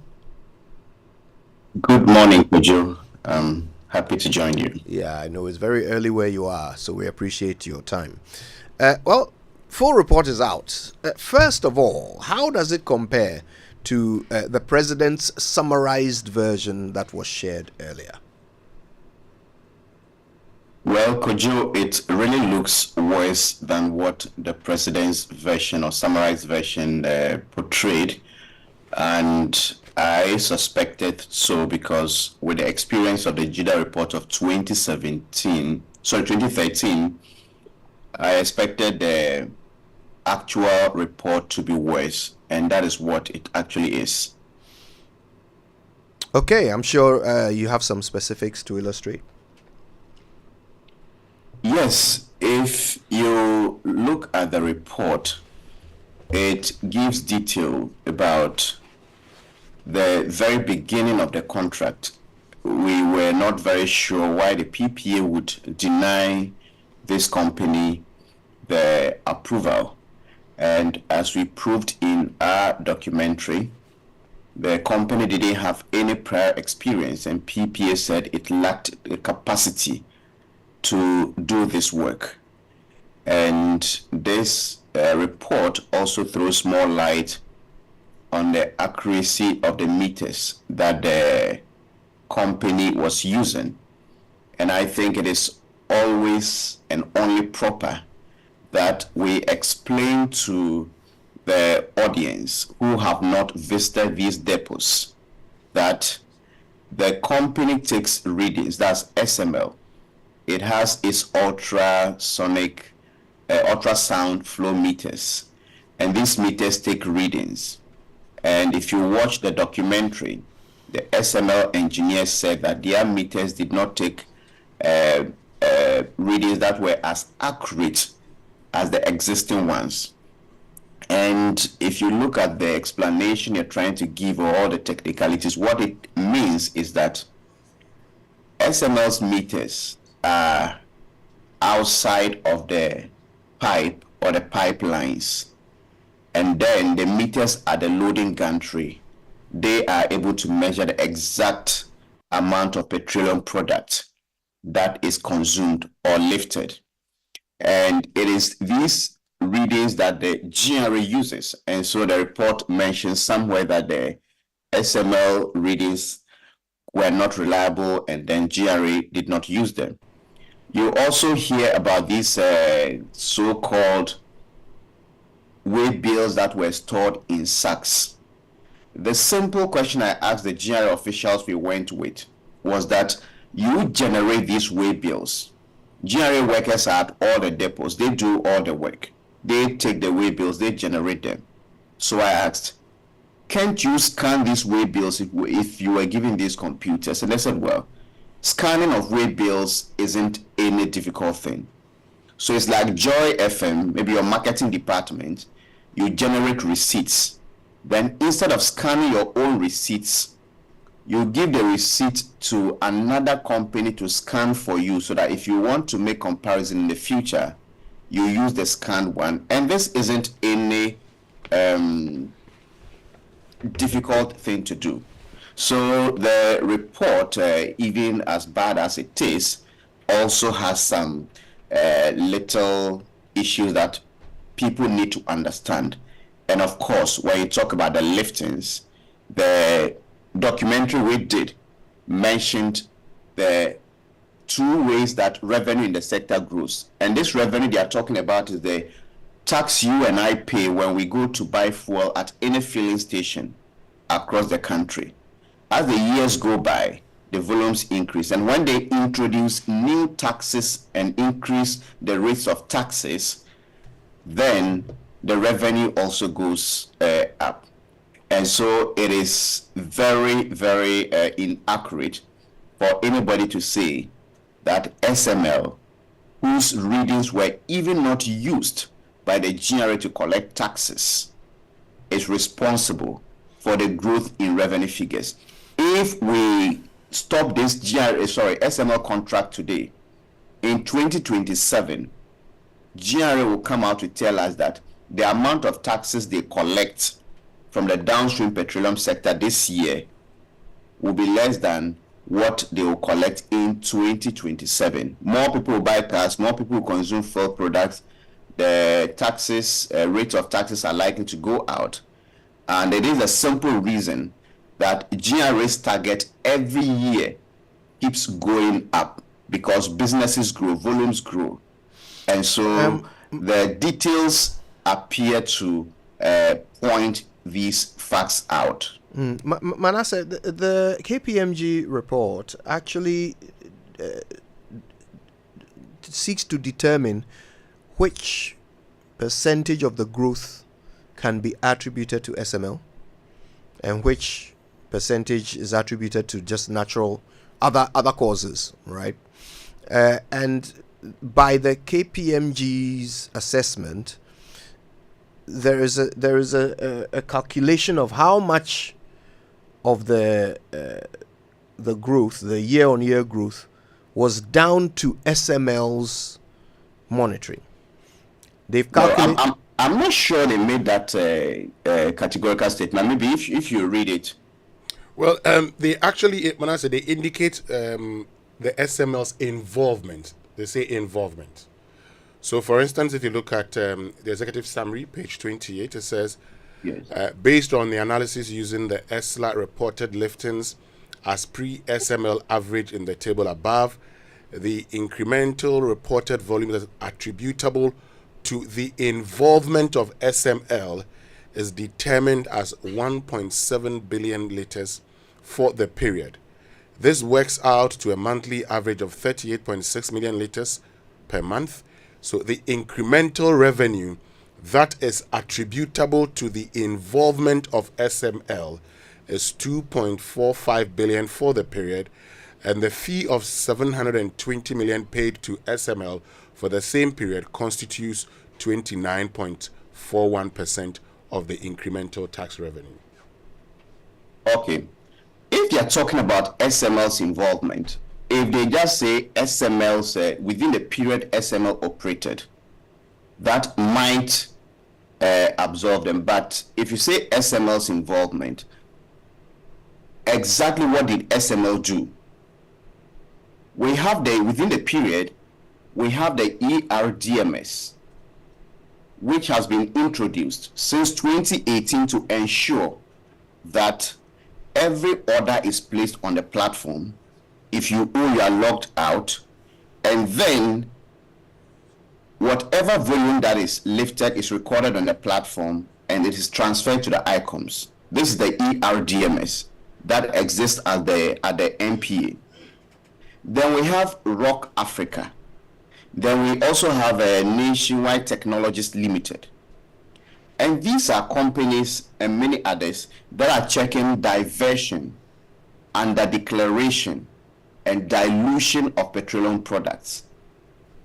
So we came to the conclusion that SML wasn't adding any value. because these problems that were mentioned as causing Ghana to lose revenue, specific companies have been engaged. We are paying them money. They are at the depots. When you go to the depots today, they are there providing these services that are checking diversion, dilution, under declaration. SML listed these services on its website as the services that it delivered, for which reason the losses were curtailed. Then we went to SML together with GRA officials. The head of GRA's Petroleum was in the room when we mentioned that these services exist, but we have companies that are providing these services and not SML. And in the presence of the GRA officials, including the head of Petroleum, SML admitted that they were not providing these services. SML proceeded to delete these services from the website of the company. So, Kojo, if we say that under declaration, diversion, dilution is causing us to lose revenue in the sector, now there are services that are curtailing these anomalies. And I've mentioned Nationwide Technologies Limited, I've mentioned Rock Africa. If you go to all the depots, they are there. I have mentioned the ERDMS. They are curtailing all of these problems or losses.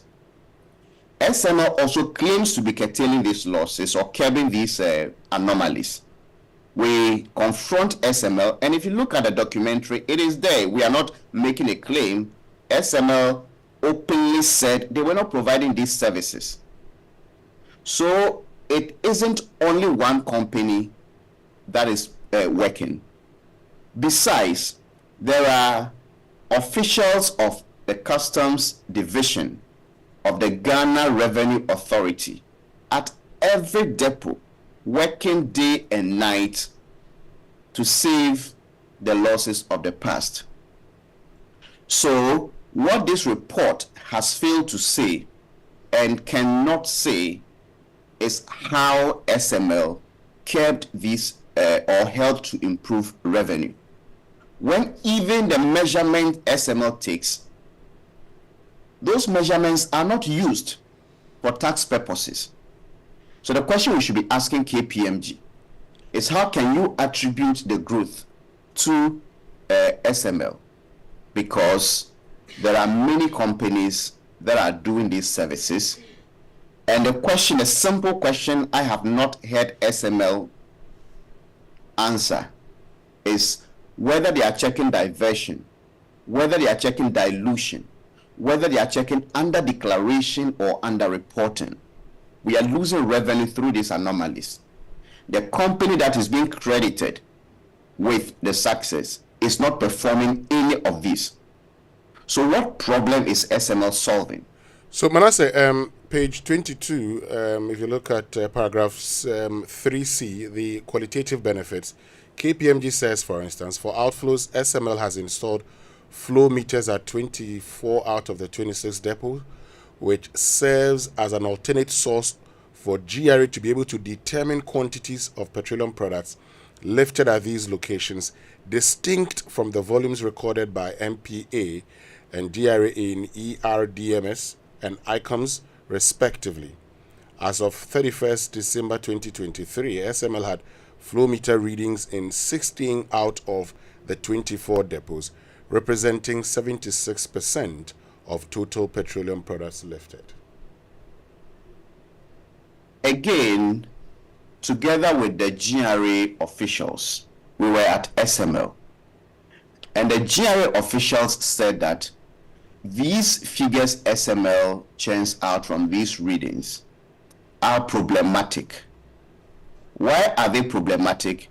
That SML's meters record inter-depot transfer, so that if Joy FM is one depot that has another branch called Adom FM, your petroleum product at Joy FM may run out and you need product from Adom FM to supply. SML's meters does or do not discriminate between the ones that you sell to the public, and that is only the taxable volumes. SML's meters also record the one that you transfer from your sister depot to your own depot.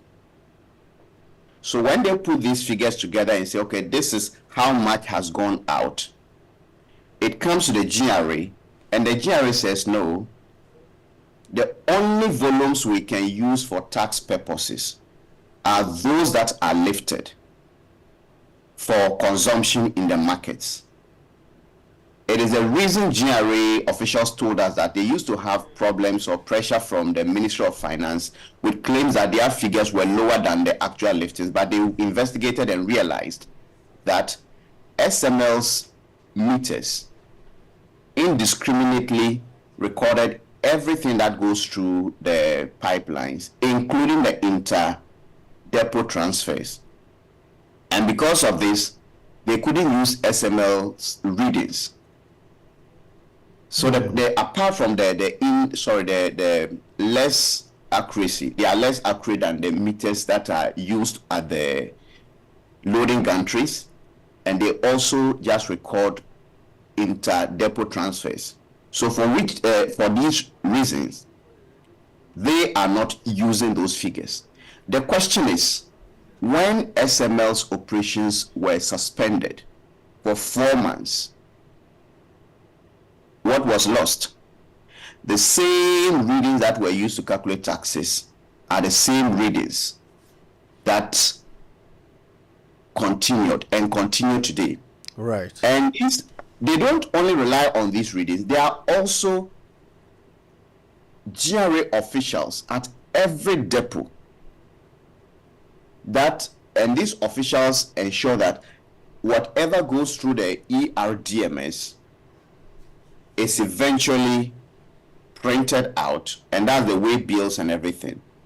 So these things that they have installed in 16 out of how many depots, it is neither here nor there, because in those depots that these meters are not there, there is no loss of revenue. I think that's what KPMG should have told us, that there are revenue losses or suspected leakages in the areas that haven't, or depots that have still not yet been covered by the SML. But there is no such leakage. And we asked the SML managing director that in your operations from 2018 till date, have you ever detected even one instance of anomaly under reporting, under declaration, or diversion? Just one instance. And he said no. Okay. Don't go into that. Yeah. Manasseh, I think we'll wrap on this question. We have literally 30 seconds. Based on what the KPMG report says, are you satisfied that the president carried out the best recommendations regarding this contract? No. The best recommendation is to clear everything out, because I have said over and over again that diversion, dilution, underreporting, and the fact that politically affiliated OMCs sell the product, take the taxes, and then they don't go back to pay to the government. These are the avenues through which the state loses revenue.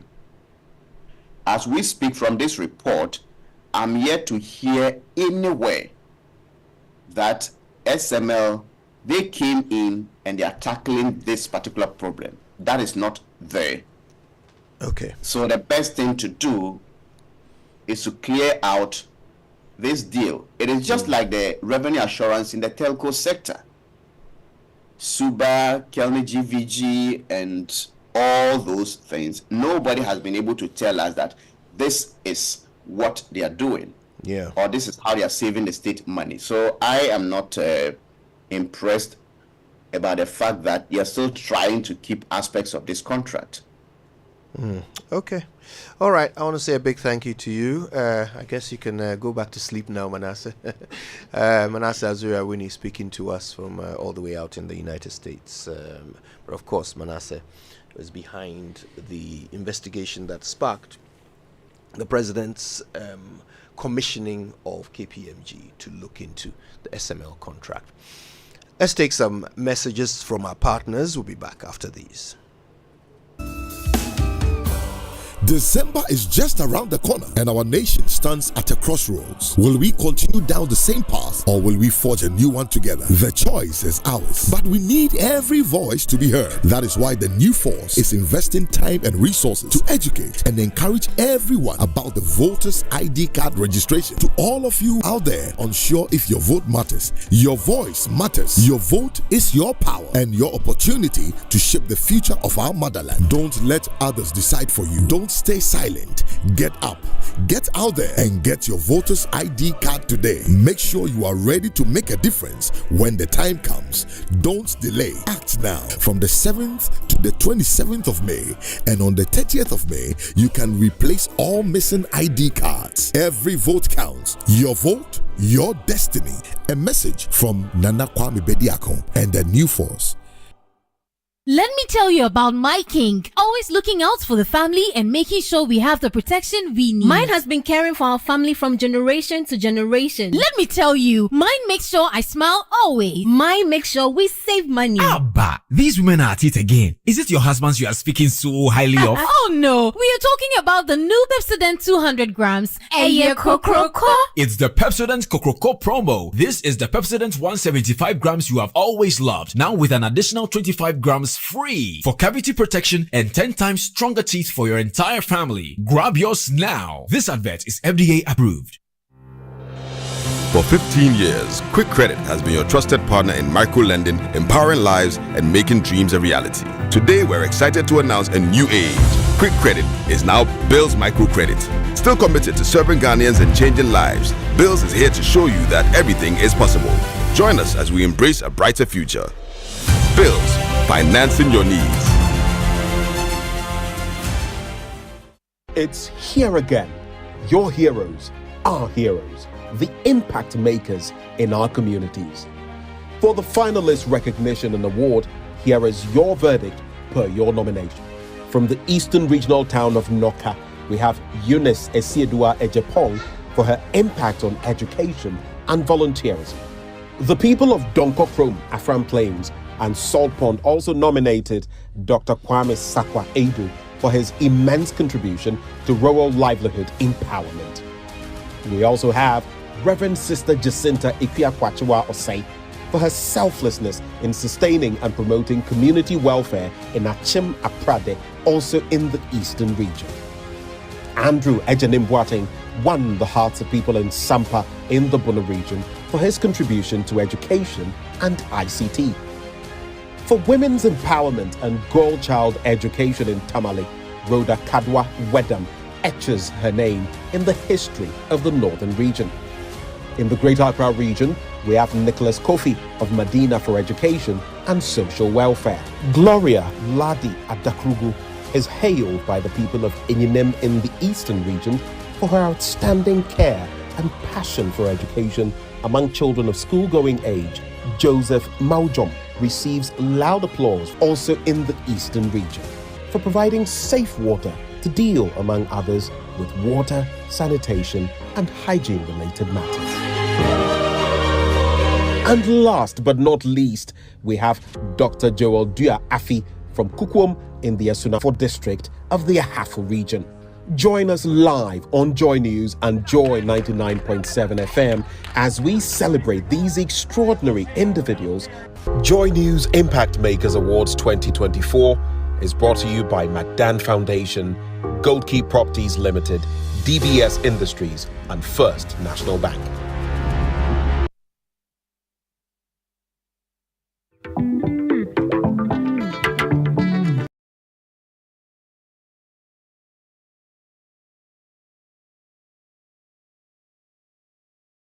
Coffee in your cup. Enjoy on the set. The Super Morning Show.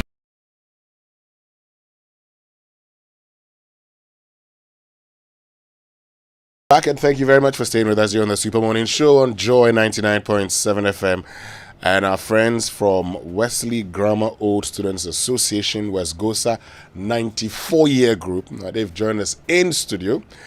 Nicholas Ashi is president and George Duke of Fair is organizer. Nicholas, George, good morning. Thank you very much for joining us.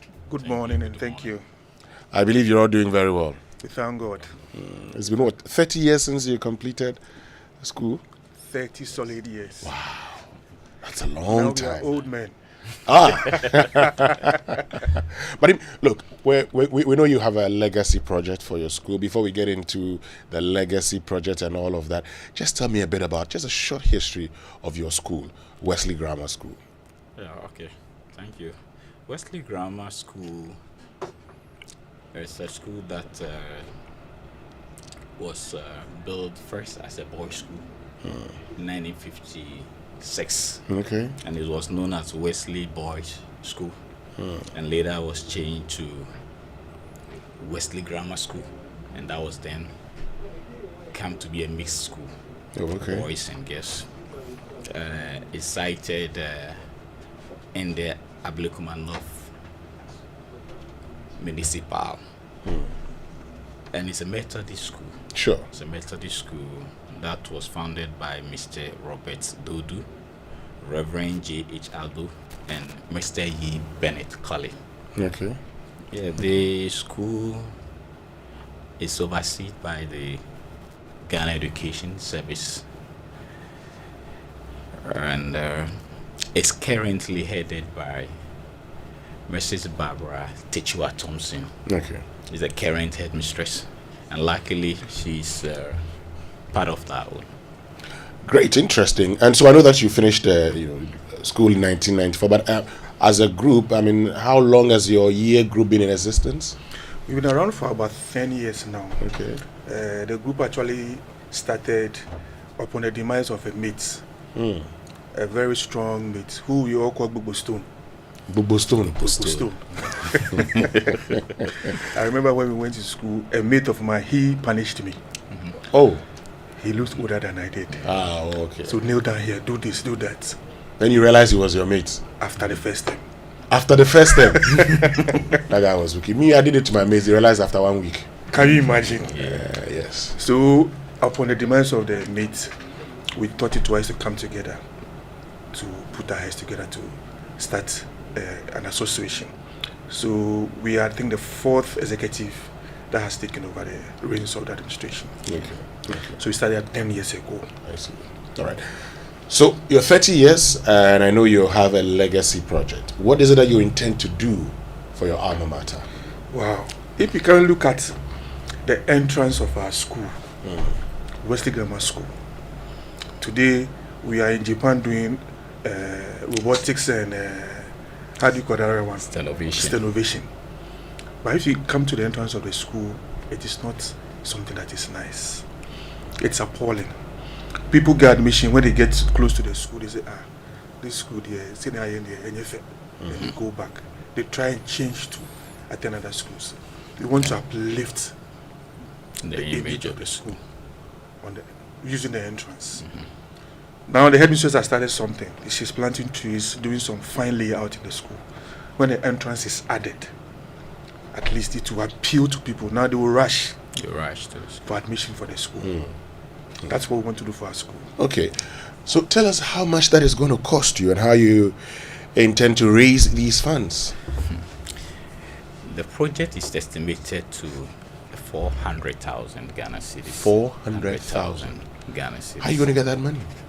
Anyway, you are Richmond, so I'm sure you're going to be contributing. We will invite you. We'll be inviting you. Actually, we're trying to source fund from within. That is our year group. Out of our year group, the whole West Gosa.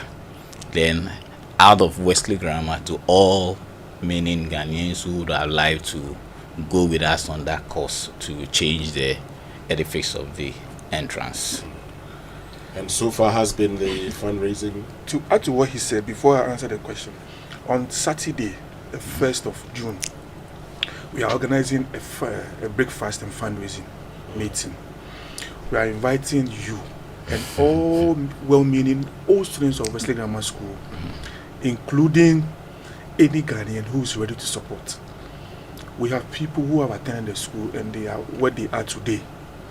They need to support for us to change the face of our school. The ticket is going for 100 cedis. Buy a ticket of 100 cedis for somebody you think can help us. Come and give us 1,000, 20,000, 50,000 cedis. We are ready.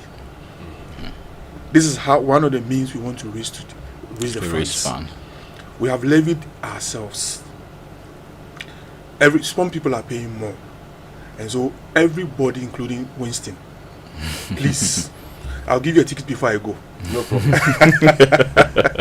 So this is the means through which we want to raise the funds. Anybody who attended Wesley Grammar, any Ghanaian, should come and help us. This is how other schools are doing to help their schools. It is our responsibility as all students to help our school. And so for that breakfast, how do people get tickets? The tickets can be sourced to us, myself, the chairman, and the sponsorship committee chairperson. We can give out our numbers. Yes, I mean, any number that people can call in case they want to get these tickets. Okay. So that it's easy for all of them. Okay. You can get a ticket from 0243 31 7034. Take it again. 0243 31 7034. Okay.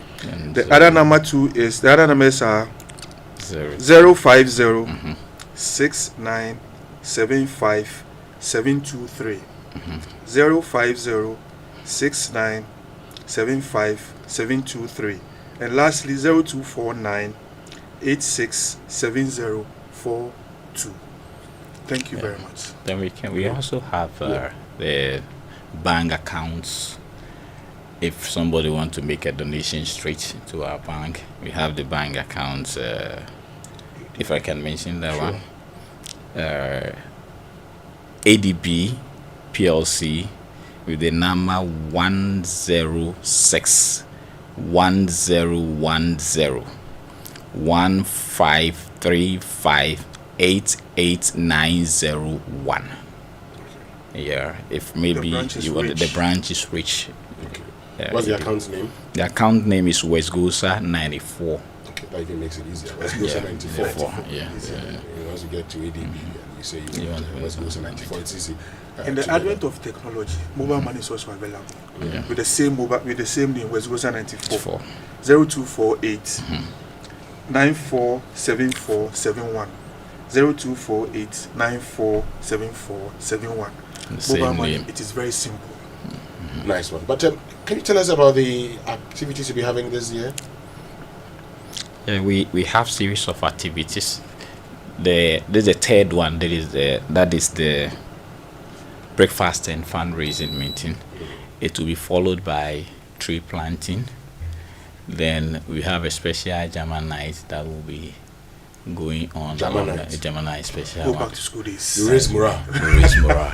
Get it? I know by that time a lot of people have heard about the journey that we on, and they will join us for the German night, and it will be somewhere around October. We have planned for health walk, then finally the climax of the project. And what will be the climax of the project? We're hoping somewhere November, December we'll be done with the project. And that's when you celebrate your 30 years anniversary too? That is where we'll finally have the celebration for the... Under the theme? Inspiring innovation. Inspiring innovation. Yeah. Why inspiring innovation? If you look at the time we completed school, but before I answer that, what my chairman said, he left out the aspect of the students. Yeah. We have an exposition with the students to tell them about life, careers that are available to them after completion of school. Some of us have gone that far, others are still there. They are students, they need to learn and know. It's not all about looking for a white-collar job. Entrepreneurship is also doing well. So we have an exposition with the students. So Inspired Generation, when we were in school, we only had science, general arts, and business as the courses in school. Today they are doing innovation, they are doing robotics. what to attract people to come and look at it. We have to inspire that by improving the entrance of the school. So we are inspiring that innovation the school has taken over now. So that is why we took up that theme, inspiring innovation. Great. George Dukofe and Nicholas Ashes, great having you. Anything you want to say finally? Yes. All we want to say is that we need money. We need money to be able to execute this project. We need every well-meaning old student of Wesley Grammar School, every Ghanaian, to come and support this worthy cause. We only need 400,000 cedis. 1,000 cedis, 500 cedis, 20,000 cedis is acceptable. Thank you very much, sir. Yeah. Thank you very, very much for joining us. We wish you all the best. We'll have the conversation about the breakfast meeting shortly. But first, say goodbye to memorizing 1,001 short codes. Experience a complete one-click access to all MTN services with my MTN app. You can now check your airtime, data, and mobile balance, buy bundles with airtime or from your Momo wallet, monitor your data usage and calls made, access your MTN Momo account, and so much more, all with my MTN app. Download my MTN app from the App Store or Google Play Store today and experience a super convenient way to do the things you love on your favorite network, MTN. So, what are we doing today? Stay with us. We'll be right back. Think about it. You can either go out to watch one game at your local and pay for the bumpy, stuffy ride there. Then the food. Then the drinks with a 12,000% markup. And a new team jersey cause some drunk spilled red wine all over you. Or you can pay once right on your phone and watch 42 live Premier League games over a whole month. For unbeatable value for money entertainment, there's only one way to go. Go TV. Love it. GH Ghana, are you ready for the biggest football night? The Hits FM Rep Your Jersey 2024. The clock is ticking towards the UEFA Champions League finale. The heat is on. The Spaniards, Real Madrid, clash with the Germans, Borussia Dortmund for the UEFA trophy. Which team are you rooting for, or are you against for shaggy reasons? Wear your favorite UEFA club jersey and join us at the Viation Social Center on Saturday, 1st June 2024 for the 13th edition of the Hits FM Rep Your Jersey from 10 a.m. till you drop. Come compete in the close fun, entertainment, and other activities. We got sports quiz, five-a-side soccer, e-game contest, and many more with amazing prizes to be won. Be there to watch the climax of football's greatest story. Hala Madrid versus the Black and Yellow in grand style on a giant screen. Follow us on our social media platforms. Hashtag Hits Rep Your Jersey 24. The Hits FM Rep Your Jersey is supported by Joy Sports and Joy Prime TV and sponsored by Soccer Bet. Your best bet for sports betting. Shelters Lozenges. Think natural, think Shelters. Heineken. Share the Passion. National Petroleum Authority. Jamar Detergent. Your partner for clean clothes. Syntex tanks. You're strong, you're tough. Peugeot from Silver Star Auto. Franco Trading Enterprise. Still Phone Papa Power Fie. Citizen Sports Mall. Ice Drop Drinking Water. Stay healthy, stay hydrated.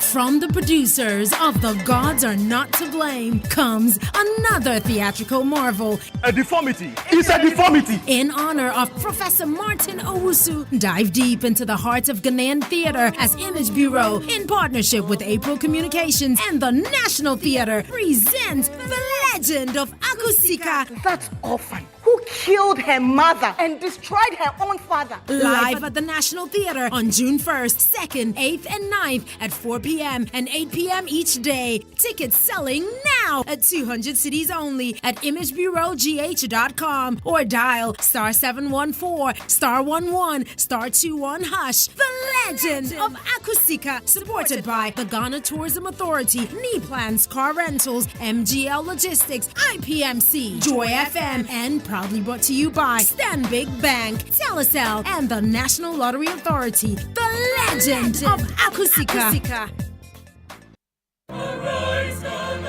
Hello, Ghana. Are you tired of the same old political rhetoric? Do you believe it is time for a change that truly represents the voices of our youth, women, and children? I present to you Nana Kwame Bediako. He is a visionary leader with a passion for making our country better through innovative industrial revolution. Together, we can change the political narrative and create a government that truly represents the interest of all citizens. Join this journey to build a better and inclusive future for all by contributing to our Save Ghana Fund campaign. Your support, no matter the amount, is not just a donation, it is an investment in the shared desire for a more prosperous, equitable, and better nation. To donate, visit www.nkb.com.gh or dial *887 *2024 #. Thank you for your support. It's the grand finale of Big Chef Season 3. Who takes over from the reigning champion Fudela as 6 amazing kitty chefs lock ladles in the Big Chef kitchen? Would it be Malda, Jessica, Nadede, Fidalis, Phyllis, or Emerald? Support your favorite by voting his or her name to shop code *711*60# and follow the prompt. Join us live on Sunday, 26th May at 5 p.m. at the Joy FM car park for the final showdown. Big Chef, good meals by kids.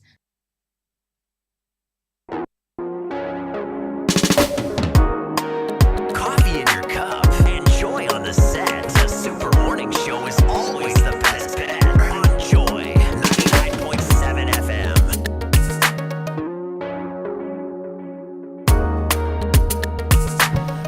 Welcome back. Exciting things happening, including the Hits FM Rep Your Jersey 2024. It's the biggest football night, the Hits FM Rep Your Jersey.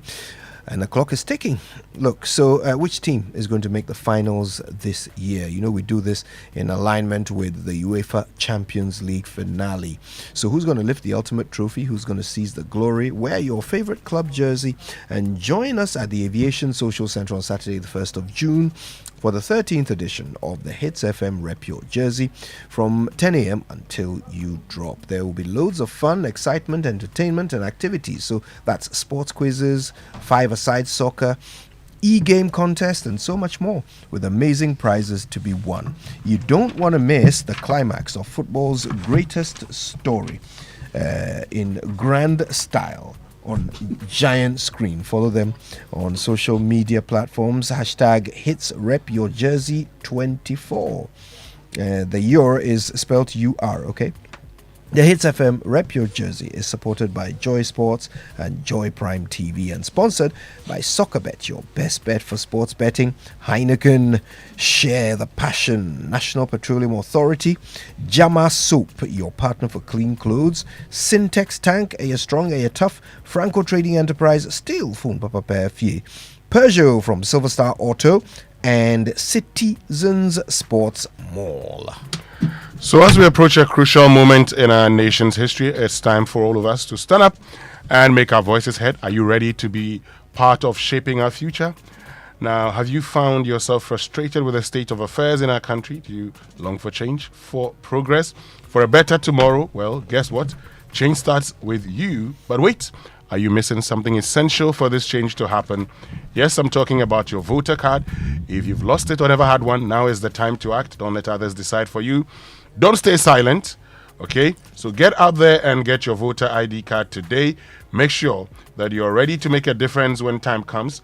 New voter card registration from the 7th to the 27th of May.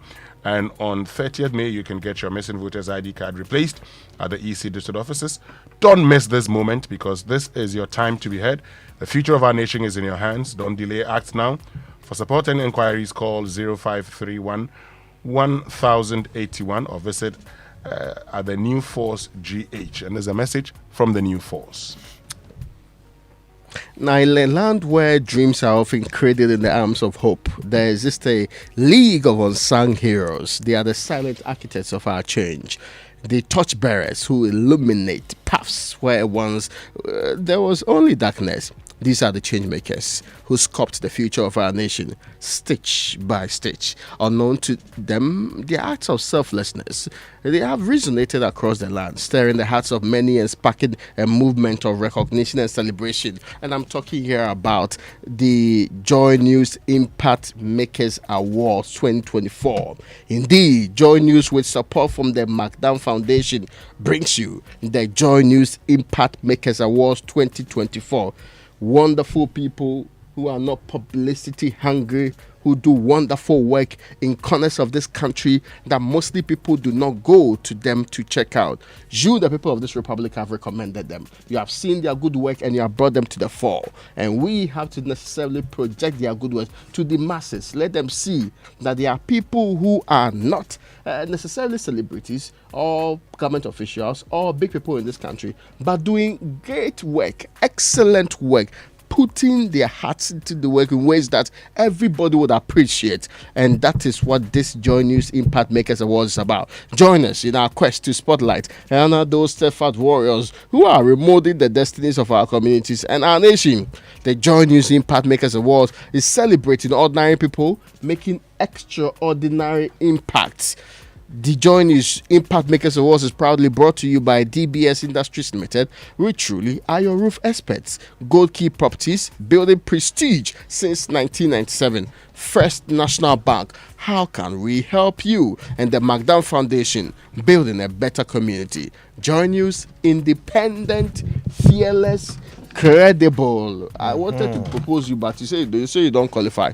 But anyway, yes. Yes, I wanted to nominate you. They say you don't qualify. Yes. If I were to be a corporate institution, I can't benefit from something that we are doing here at Joy News. That was not the criteria. That's the criteria. Anyway, KingdomStoreOnline.com says come check out their amazing office essentials, equipment, furniture, and stationery. And they will give you free delivery if you live in Accra or Tema. You can pay for whatever you like via Momo across all networks. Terms and conditions do apply. At Kingdom, quality and affordability are their hallmarks. All right, peeps, this has been a good one. Tomorrow's Friday, some people's favorite day. The best day of the week. That's the best day of the week, yeah. Wherever. Anyway, guys, I won't be here tomorrow. I'm headed to Cape Coast. You know, I have a national duty to perform in the planning of the Fetu Afashe. Katina Ogoye. Kakatina Ogoye. Yes, you've got to love Cape Coast. So I'm off to do that, but be back on Monday. Yeah, I'll be listening to the show as everybody else will be, so stay tuned to Joy until then. My name is Koje Yankson. I'm the morning man. Winston Amoa. Raymond Dakwa. Have a good one.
O'clock. Coming up, enjoy headline news at 10. Minister for Information Fatimatu Abubakar